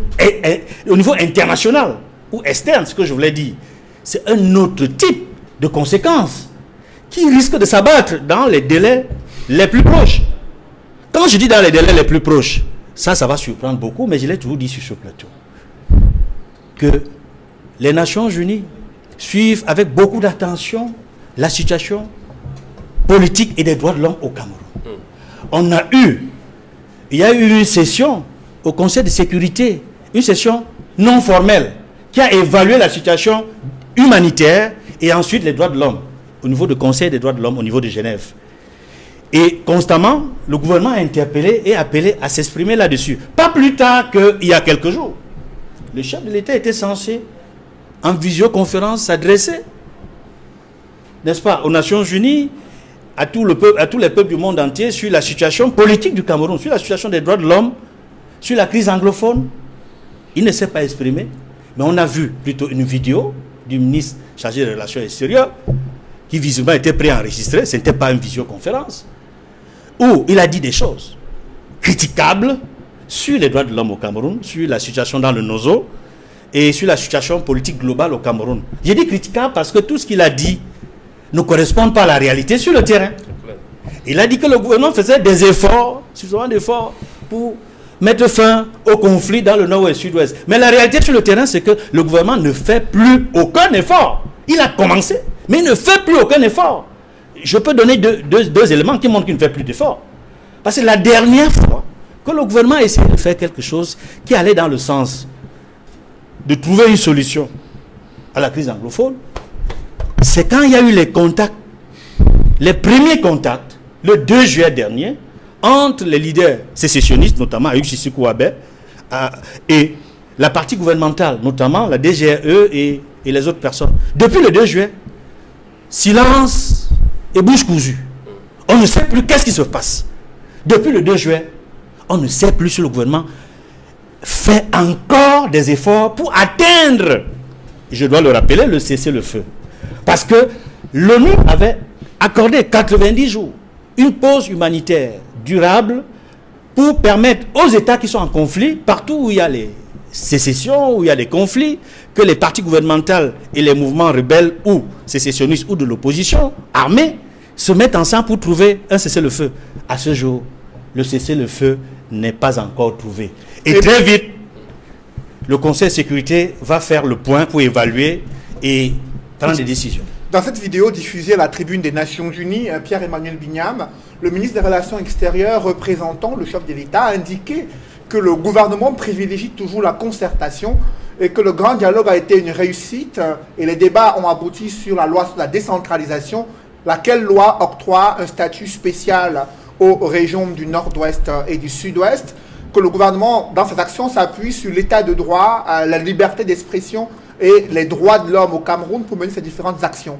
Est-ce que cette peinture gouvernementale de la situation sociopolitique du Cameroun correspond à la réalité que vous vivez? C'est une honte. C'est une honte parce que déjà, symbolique, sur le plan symbolique, pendant qu'on attendait une sortie du chef de l'État, du président Paul Biya, on voit ce ministre des Relations extérieures, le jeune Bellam Bella, qui a l'air d'un grabataire en train de s'exprimer avec sur un ton qui n'est même pas rassurant. Donc, la peinture qu'il fait du Cameroun et de l'état de droit au Cameroun est complètement en déphasage avec la réalité. Parce que nous savons, comme tout le monde a répété sur ce plateau, que dans un état de droit, il y a l'un des principes, c'est qu'il y a le respect des libertés, que ce soit individuelles ou collectives. Le respect de ces libertés en termes d'expression. Il y a que tout le monde est égal devant la loi. La loi n'est pas à tête chercheuse, elle n'appartient pas à une élite qui, soi-disant, est au pouvoir et qui doit opprimer les autres et utiliser cette loi à leur guise. Dans un état de droit, on sait qu'il y a le principe de séparation de pouvoir qui est respecté. Et quand on regarde tout cela, dans le contexte actuel où l'exécutif est toujours en train d'intimer l'ordre au judiciaire sur ce qu'il faut faire, est toujours en train de les influencer. Parce que quand on prend le cas, par exemple, des marches pacifiques du 22, lorsqu'elles ont été annoncées, nous avons vu les différentes sorties de l'exécutif, les différents ministres, là d'abord, le ministre de la communication, porte-parole du gouvernement, les autres ministres, les gouverneurs et tout. Leurs sorties sont une forme d'influence sur le pouvoir judiciaire qui, normalement, doit se prononcer sur les faits. Alors, quand on regarde qu'au Cameroun, les journalistes sont kidnappés, comme le cas de Samuel Ouazizi, et torturés. Quand on remarque au Cameroun, il y a encore des situations qui nous laissent croire que il existe des camps de concentration, parce que moi je peux qualifier le CED de camp de concentration. Alors lorsqu'on regarde tous ces éléments, on constate que le régime du président Paul Biya utilise des techniques que nous avons observées dans des régimes totalitaires des années 1930, que ce soit en Allemagne, que ce soit en Italie sous Mussolini, que ce soit en Union soviétique sous Staline et autres. Donc, on constate que dans l'État du Cameroun, dans notre pays, il y a une police qui est au service du despote, qui est au service du régime pour la répression. Et quand on regarde les arrestations qui ont eu lieu avant le 22, c'est une technique que la Gestapo utilisait sous Hitler. Donc tout cela nous amène à conclure que l'état de droit, le Cameroun n'est pas un état de droit. Sur le plan du papier, c'est-à-dire que du point de vue constitutionnel, le Cameroun est un état de droit parce que nous avons une constitution qui le prévoit et que nous avons ratifié aux accords internationaux du droit international. Mais sur le plan pratique et ce qui est vécu par les populations au quotidien, nous laisse croire que le Cameroun est un état totalitaire à caractère despotique. Après vous, Pierre-Emmanuel Bignam, avec vous, Maître Joseph Claude Biliga, que pensez-vous des arguments du MRC sur le système de gouvernance en vigueur au Cameroun? S'agit-il d'un état totalitaire ou un état de droit où les principes de la démocratie et les principes de liberté d'expression sont respectés? Je crois l'avoir suffisamment indiqué. À un moment donné, j'ai commencé même à dormir parce que j'ai l'impression qu'on fait la même rengaine, les mêmes choses et qu'on ne évolue pas dans nos débats. Tout à l'heure, j'ai suivi mon confrère vous dire qu'il est menacé. Mon frère, nous tous sommes menacés. Ouvrez Internet, là, tout à l'heure, vous allez voir comment on nous insulte. Nous de RDPC. Ouvrez, vous allez voir. S'il y a 10 000 messages, il y a 9 000 où on va insulter. On ne va pas insulter mes arguments, mais on va insulter l'être humain. C'est ça. Et c'est ça que le MRC veut nous montrer. C'est-à-dire que vous qui vous plaignez aujourd'hui de la liberté d'expression, tout le monde est unanime aujourd'hui pour dire que si le MRC vient au pouvoir dans l'état actuel, si le professeur Kamto ne recadre pas ses militants, dans l'état actuel, personne n'aura la liberté, même vos chaînes là, les chaînes là vont fermer. Tout le monde le voit aujourd'hui. J'ai pris sur votre plateau, je ne sais pas, je l'ai dit la dernière fois, pourquoi en 90, en 92, il y avait 3 000, il y avait 2 millions de Camerounais en route. Brahmassouk n'avait pas un parti politique. C'était un gars de 36 ans, 37 ans, qu'on appelle même fou, qui disait aujourd'hui il n'y a pas de travail. Pendant 10 jours, les gens ne travaillaient pas. Parce que les gens se retrouvaient à travers ce qu'il disait à l'époque. Pourquoi les gens ne parviennent-ils pas à suivre le mouvement du professeur Kamto? Parce qu'ils ne s'y retrouvent pas. Ils ne se retrouvent pas pourquoi. Le SDF estime qu'il y a la terreur dans la... Mais il n'y a pas le SDF. C'est pas le SDF. Nous sommes 25 millions de Camerounais. Nous sommes 25 millions de Camerounais. Il a la parole, je vous en prie. Nous sommes 25 millions de Camerounais. C'est pour ce Kamto qui a gagné les élections comme il le prétend, avait même gagné avec 10%. Si 10% de 25 millions de Camerounais se lèvent, va aujourd'hui enlever, demander, va à Yaoundé, absent à Barbara, Kamto va sortir. Mais ils ne vont pas sortir. Ils ne vont pas sortir, parce que les gens ne se retrouvent pas là-dedans. C'est ça que vous ne voulez pas comprendre, c'est la réalité. Vous prenez l'exemple du Mali, vous prenez l'exemple des autres pays. Mais vous croyez que lorsque les Maliens sortaient avec la police, il n'y avait pas les militaires? Ils étaient là. Lorsque le Burkinabé sortait, il n'y avait pas les militaires. Il y a toujours eu des militaires. Il y a toujours eu la police pour pouvoir empêcher.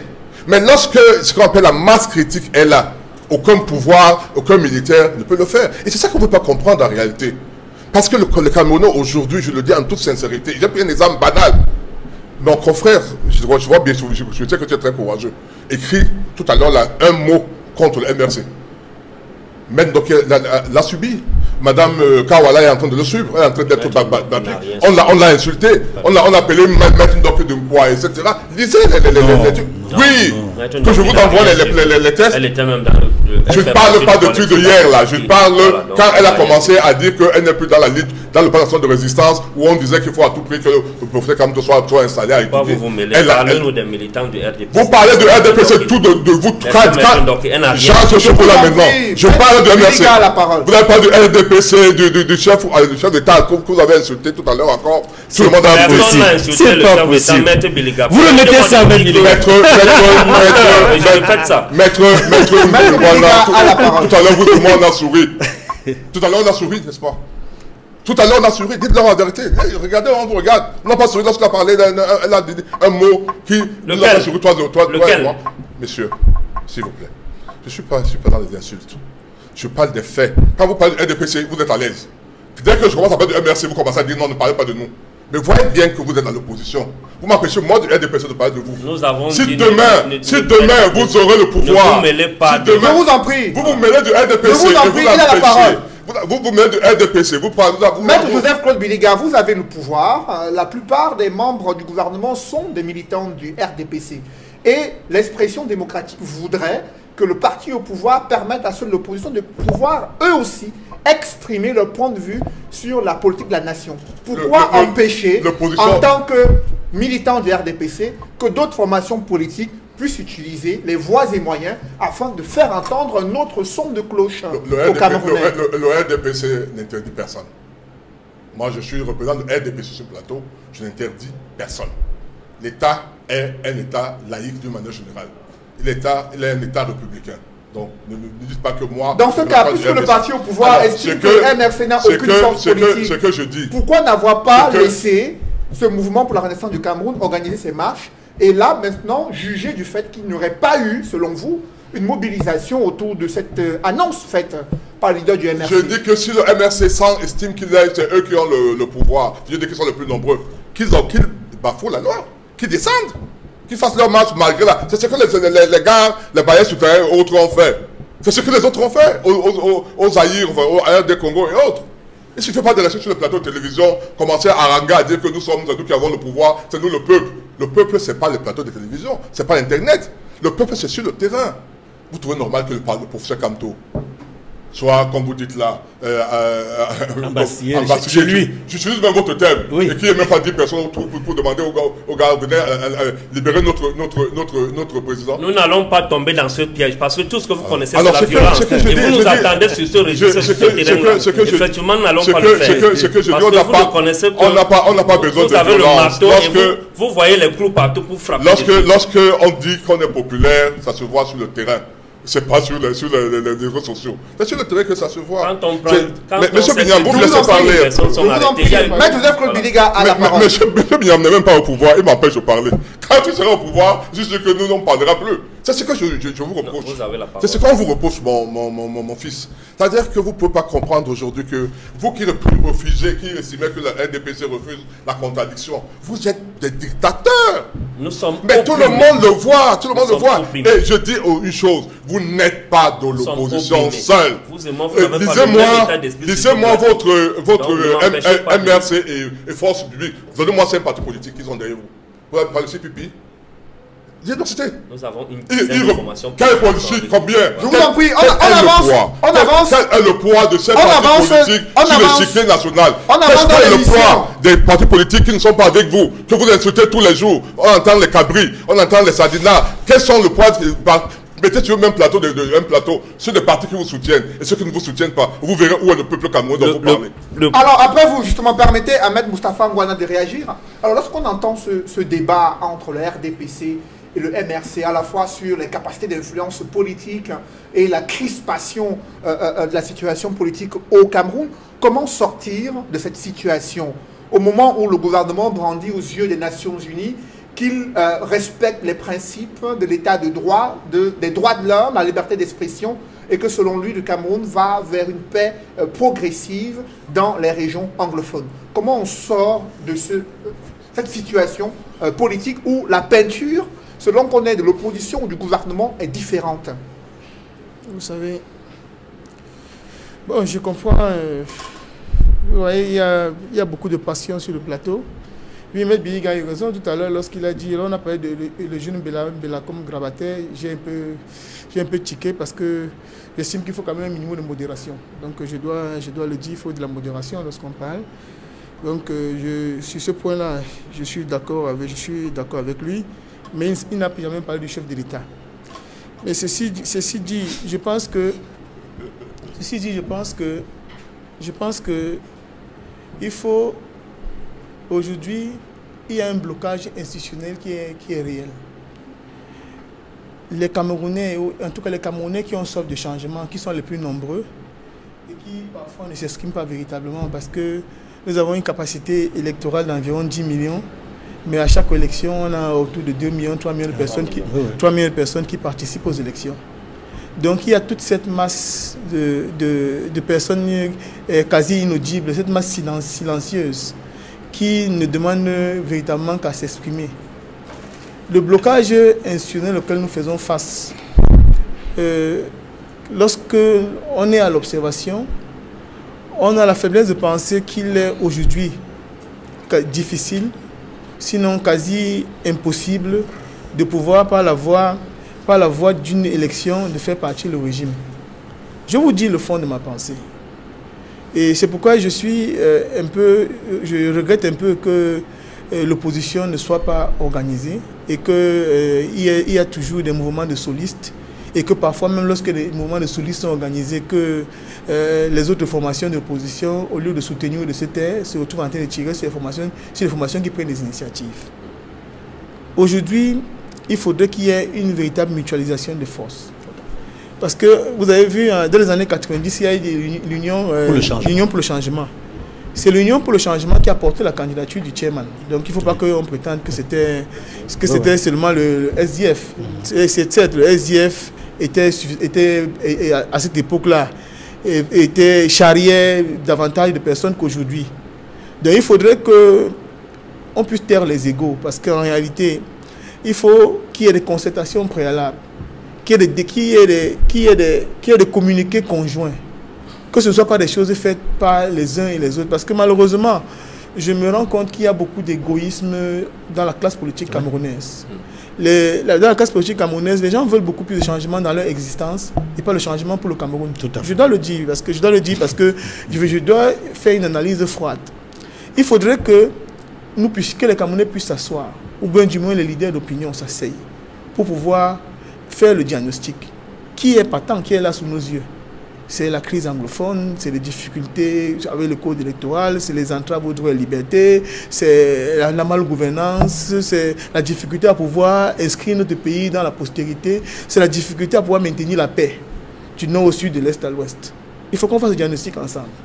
Lorsqu'on a fait le diagnostic ensemble maintenant, que nous proposons ensemble des thérapeutiques et qu'on impose à ceux qui gouvernent, parce qu'ils gouvernent à notre nom, on le leur impose et on fixe les délais.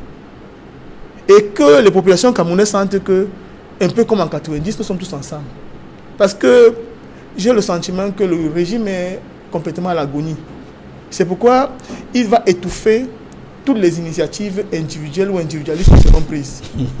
Et les populations auront toujours de la peine à pouvoir adhérer à un mouvement qui est fait par 1, 2, 3, 4, 5 personnes. Il faudrait qu'il y ait une véritable volonté collective pour qu'on impose au RDPC de pouvoir choisir la voie du développement. Parce qu'en réalité, on a le sentiment que le RDPC a choisi d'imposer le sous-développement camerounais. Parce qu'on ne comprend pas pourquoi est-ce qu'il y a autant de blocages. Il n'y a pas une institution dont on peut se vanter. Il n'y a pas de situation dont nous pouvons être fiers, s'agissant de notre pays. Autrefois, on parlait des lions indomptables, mais aujourd'hui, vous voyez même qu'une Coupe d'Afrique des Nations, tel qu'on est parti, là, on risque en 2021 de même pas l'organiser. Ouais. On risque de ne pas l'organiser. Ça a été repoussé. Donc, vous comprenez, donc, il faut qu'on impose le choix de développement au RDPC. Et cela ne peut pas être fait par une formation politique. Il faut qu'on sente qu'il y ait une véritable mutualisation des forces. Et les leaders de l'opposition camerounaise, qui sont tous égoïstes pour la plupart, doivent pouvoir taire leurs égoïsmes et accepter de travailler ensemble, qu'il y ait des communiqués conjoints qui soient pris, des décisions conjointes, des décisions collégiales, pour qu'on puisse décider de l'avenir de notre pays. Parce qu'on sait également qu'il y a beaucoup de brebis galeuses. Même dans les formations politiques qui sont dites progressistes, il y a des brebis galeuses. On sait qu'il y a des personnes avec qui on ne peut pas faire. Il y a des gens qui disent qu'ils sont de l'opposition. Mais lorsque une élection est finie, ils sont les premiers à envoyer les CV, par exemple, au chef de l'État. Ils sont les premiers à soutenir le chef de l'État lorsqu'il y a une élection. Et après l'élection, peut-être lorsqu'ils n'ont pas eu ce qu'ils attendaient, ils se mettent à crier sur le plateau de télévision. Donc il faudrait qu'on puisse distinguer le bon grain des livres et qu'on puisse proposer aux Camerounais une solution qui va fédérer tout le monde. Parce qu'aujourd'hui, c'est à cela qu'il faut arriver. Parce que je ne pense pas, tel que c'est organisé aujourd'hui, que par la voie des urnes. S'il n'y a pas de réformes institutionnelles profondes, que le régime que nous avons en face, qui ne peut plus rien nous proposer, va nous amener quelque part. Donc il faut qu'on ait la froideur nécessaire pour le comprendre et dire que rien ne pourra être fait sans la mutualisation effective des forces. Et le dire, ce n'est pas être militant du MRC. Et l'avenir du Cameroun se dessine également à travers la rentrée scolaire en 2020-2021, rentrée scolaire post-Covid-19. Edmond Kangia, il y a eu des annonces faites par le gouvernement à travers un système du mi-temps scolaire qui sera expérimenté dans certains établissements et d'autres mesures de renforcement de la sécurité sanitaire. Pour autant, des préoccupations demeurent. Quel est votre regard sur cette rentrée scolaire post-Covid-19 qui s'annonce? Mon regard est celui d'un citoyen et d'un parent d'élève inquiet. Inquiet parce que lorsque nous descendons sur le terrain, lorsque nous discutons avec les enseignants, avec d'autres parents d'élèves, lorsque nous discutons avec les responsables d'établissements publics et privés, ils sont très gênés, très embarrassés parce que presque rien n'est fait pour leur permettre, à leur niveau, d'assurer le meilleur suivi possible, la meilleure éducation possible à nos enfants. Concrètement, de quoi s'agit-il? Les enfants vont aller à l'école, mais on attendait au moins deux choses de la part du gouvernement. Et ces deux choses que je vais décliner tout à l'heure ne sont pas là ou commencent à peine à arriver, alors que la rentrée c'est lundi. Il s'agit de quoi? Il fallait recruter des enseignants, suffisamment d'enseignants pour le système de mi-temps. Parce que le nombre d'enseignants va augmenter par lycée, par collège, par établissement public ou privé. Le nombre d'enseignants va augmenter, surtout dans le public notamment. Il faut les recruter et qu'ils soient prêts à commencer à enseigner les enfants dès lundi. Et qu'ils soient pris en charge. Et c'est là le plus gros problème. Qu'ils soient pris en charge par l'État, par le gouvernement. Il n'y a aucune assurance. La plupart des responsables d'établissements publics que nous avons rencontrés sont inquiets parce qu'il n'y a aucune assurance que même le nombre d'enseignants que chaque établissement a proposé, qui seront aucune assurance qu'ils seront effectivement pris en charge s'ils viennent enseigner. Deux, le problème des infrastructures. Très peu de collèges ou de lycées ont de nouvelles salles de classe. Or, avec l'enseignement post-Covid, on aurait pu prévoir, et on le savait déjà depuis plusieurs mois, que si les enfants doivent aller à l'école, il faut qu'on augmente les salles de classe pour garantir les barrières à la distanciation sociale. Puisqu'ils ne seront plus, ils ne devraient plus être une centaine par classe. Ils doivent être au maximum 50 par classe, au maximum. Et c'est même beaucoup. Certains proposaient même un peu moins de 50, même 25, si possible, en gardant des distances pour que les enfants aient la possibilité de suivre les cours, de respirer normalement, tout en se préservant des risques. Et il y a une autre chose, ça c'est le troisième point, qui a été mis sur la table quand j'ai discuté avec certains enseignants, certains responsables. Ils disaient que c'est vrai qu'on a dit qu'il faut avoir de l'eau, du savon, mais ce n'est pas. Il y a beaucoup d'établissements scolaires où il n'y a pas d'eau, où il n'y a pas de toilette, jusqu'à aujourd'hui. Il n'y a pas d'eau, pas de toilette. Comme si ça ne suffisait pas, beaucoup d'établissements sont dans les marécages. Même l'accès, y compris à Douala. D'ailleurs, Equinox, nous avons fait beaucoup de reportages où des établissements publics, des lycées, des collèges sont dans les marécages aujourd'hui à Douala, capitale économique du Cameroun. Je ne parle pas des établissements qui sont dans les zones rurales ou dans l'extrême nord ou des établissements qui n'ont même pas de toit. Ce que je voulais souligner, c'est l'aspect santé. Des dispositions n'ont pas été suffisamment prises pour sécuriser les enfants et les enseignants. En commençant par les enseignants, vous savez, nos enseignants, ils sont vieux, la plupart, très peu. On n'a pas suffisamment rajeuni le personnel dans l'enseignement, notamment à l'éducation de base et à l'enseignement primaire. On n'a pas suffisamment rajeuni. Ce qui fait qu'il faudrait que tous les enseignants aient procédé à leur test. C'est bien compris, Edmond Kanga. Pierre-Emmanuel Bignam, année scolaire post-Covid-19, une équation difficile à résoudre pour le lycée. Certains ont choisi d'augmenter les frais d'APE pour pouvoir prendre en charge le recrutement des enseignants vacataires. Les parents sont aux abois. Les mesures sanitaires ne sont pas encore implémentées la veille de la rentrée scolaire. Comment appréciez-vous les mesures prises par le gouvernement pour tenter de rassurer les parents sur cette rentrée scolaire post-Covid-19? Première chose qu'il faut savoir, c'est que il faut bien qu'il y ait une rentrée scolaire. Il faut que nos enfants rentrent à l'école. Ça, c'est non négociable. Deuxième constat fait, c'est que cette date du 5 est une journée internationale de l'enseignant. Ouais. Une fois de plus, c'est une forme de provocation du régime au corps enseignant. qui estiment qu'ils ne sont pas considérés du tout. Alors, troisième acte, c'est que lorsqu'on regarde les préparatifs, on ne sent pas un engouement. Oui. Nous voyons, quand nous allons dans les librairies, nous ne voyons pas des parents remplir ces lieux comme par le passé pour chercher des livres de leurs enfants et les fournitures scolaires. Donc, le quatrième constat, c'est que le gouvernement a échoué dans sa capacité à protéger nos enfants contre la Covid.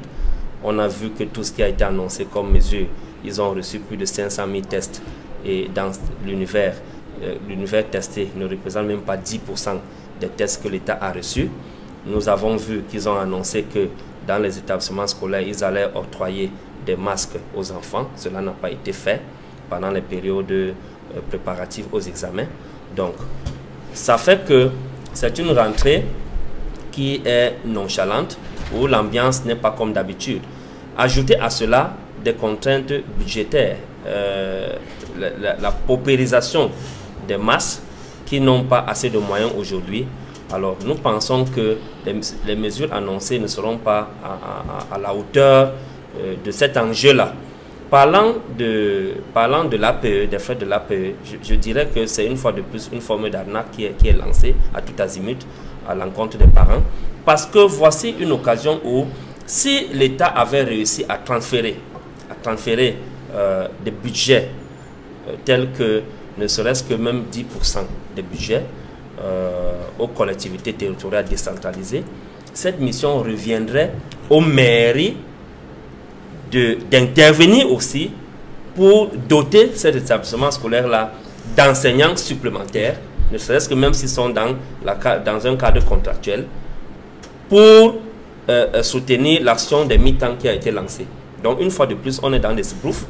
On ne sait pas comment ça va se passer de toutes les façons. Les parents qui ont un peu vont essayer de mettre leurs enfants dans des établissements scolaires privés où l'effectif est quand même respecté. Mais nous qui n'avons pas, nos enfants vont se retrouver dans ce vrac-là et seul Dieu va les protéger, mais pas l'État du Cameroun. Après vous, Pierre-Emmanuel Bignat, Maître Joseph-Claude Biliga, il y a de nombreux éditeurs qui n'ont pas réussi à fournir des manuels scolaires alors qu'on est à la veille de la rentrée. C'est la commission en charge de l'agrément du manuel scolaire qui l'a fait savoir un impact important sur les capacités à la fois des élèves à pouvoir suivre les cours dispensés par leurs enseignants. Comment expliquer une telle situation en veille de la rentrée scolaire où plusieurs éditeurs retenus par le gouvernement n'ont pas réussi à mener leur mission à terme? Permettez-moi d'abord de remercier Maître Mbwana qui a réagi comme un citoyen responsable. Je crois que le gouvernement ne peut pas ne pas tenir compte d'un certain nombre de choses si l'opposition se réunit, par exemple au niveau des élections, au niveau du perfectionnement du système électoral. Il ne faut pas oublier qu'on est parti de l'ONEL 1, l'ONEL 2 pour arriver à l'ECAM, on peut aller plus loin.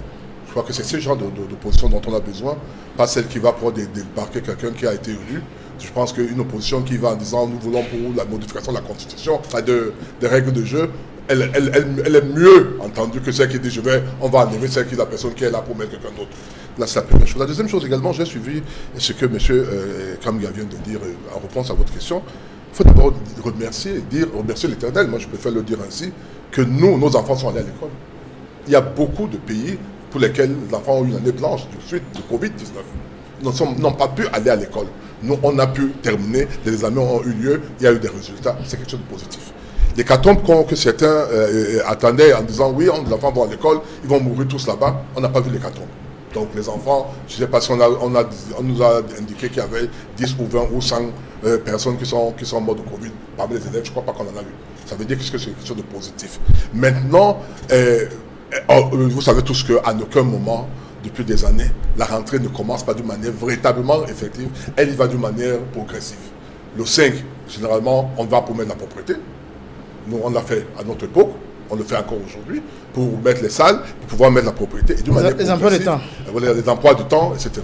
Dans une semaine, dans 2 semaines, le train, la machine aura pris la vitesse de croisière, même les livres pourront être là. Ce que je demande, ce que nous pouvons demander tous ici, c'est que les maires, le paquet minimum dont on parle là, qui doit être donné, et qu'on aura encore beaucoup plus de chance avec l'implémentation, la mise en pratique de code sur la décentralisation avec les régionales et autres, avec les conseils régionaux, qui auront un travail important au niveau de l'éducation, au niveau de la santé, au niveau des routes, etc. C'est là où on verra véritablement le véritable développement du Cameroun, qui va s'implémenter à travers les citoyens qui seront proches des populations et qui vont pouvoir, sur la base des moyens qu'on doit les aura mis à leur disposition, régler les problèmes au niveau régional. Et je crois que l'année prochaine, si on se retrouve ici, on verra que ça s'est amélioré. Après, vous, Joseph Klobiliga, Maître Ngwana, sur la rentrée scolaire, équation également difficile dans le nord-ouest et le sud-ouest au regard des résultats des examens officiels. Il y a eu moins de 1000 candidats pour le bac session 2020 dans le nord-ouest et le sud-ouest, du moins ceux qui ont été admis et ceux qui ont été déclarés comme candidats à ces examens-là. Comment cette rentrée scolaire va-t-elle se dérouler? En plus de la crise sanitaire, il y a une crise sociopolitique dans le nord-ouest et le sud-ouest. Comme les années précédentes, on imagine bien que c'est une rentrée qui sera forcément en demi-teinte, dans un environnement de terreur, comme celle qui est vécue aujourd'hui dans les régions dans un environnement terrestre, comme celui qui est vécu dans les régions du nord-ouest et du sud-ouest. Donc on s'imagine bien que ce sera toujours particulier, ce sera toujours particulier comme l'année précédente. Vous vous rendez compte que même Sisi Kouayouk aujourd'hui demande qu'on puisse laisser les enfants aller à l'école. Donc il faut absolument que nous puissions bénéficier d'un environnement qui permette aux enfants d'aller à l'école. C'est pourquoi il faut absolument que le gouvernement puisse mettre sur pied un véritable dialogue inclusif qui permettent une résolution définitive de la crise et les réformes institutionnelles qui sont réclamées aujourd'hui par toutes les forces vives de l'opposition. Parce que si on veut que ces enfants aillent à l'école, ce sera le passage obligé. Parce que malheureusement, il y a une espèce d'autisme des deux côtés. Donc, c'est-à-dire les sécessionnistes qui ne veulent rien entendre, le gouvernement également de son côté. À telle enseigne qu'aujourd'hui, même il y a beaucoup d'électrons libres du côté des sécessionnistes. Même lorsque le gouvernement intérimaire prend les décisions, ce n'est pas implémenté sur le terrain. Donc aujourd'hui, il faut absolument qu'un remède de cheval soit proposé. Donc, absolument, on doit s'asseoir autour d'une table. Et cette fois-là, avec les véritables acteurs, et non de faire du saupoudrage comme ça a été fait en septembre et octobre 2019. Je vous remercie. C'est la fin de cette émission. Merci à vous, Edmond Kambia et Maître Joseph-Claude Biliga, d'être venus sur le plateau de Droit de Réponse. Merci également à vous, messieurs, Maître Moustapha Ngwana et Pierre-Emmanuel Bignam, d'avoir participé à ce débat. Mesdames, messieurs, c'est la fin de cette émission. Merci de l'avoir suivi et merci de rester sur Equinox Télévision.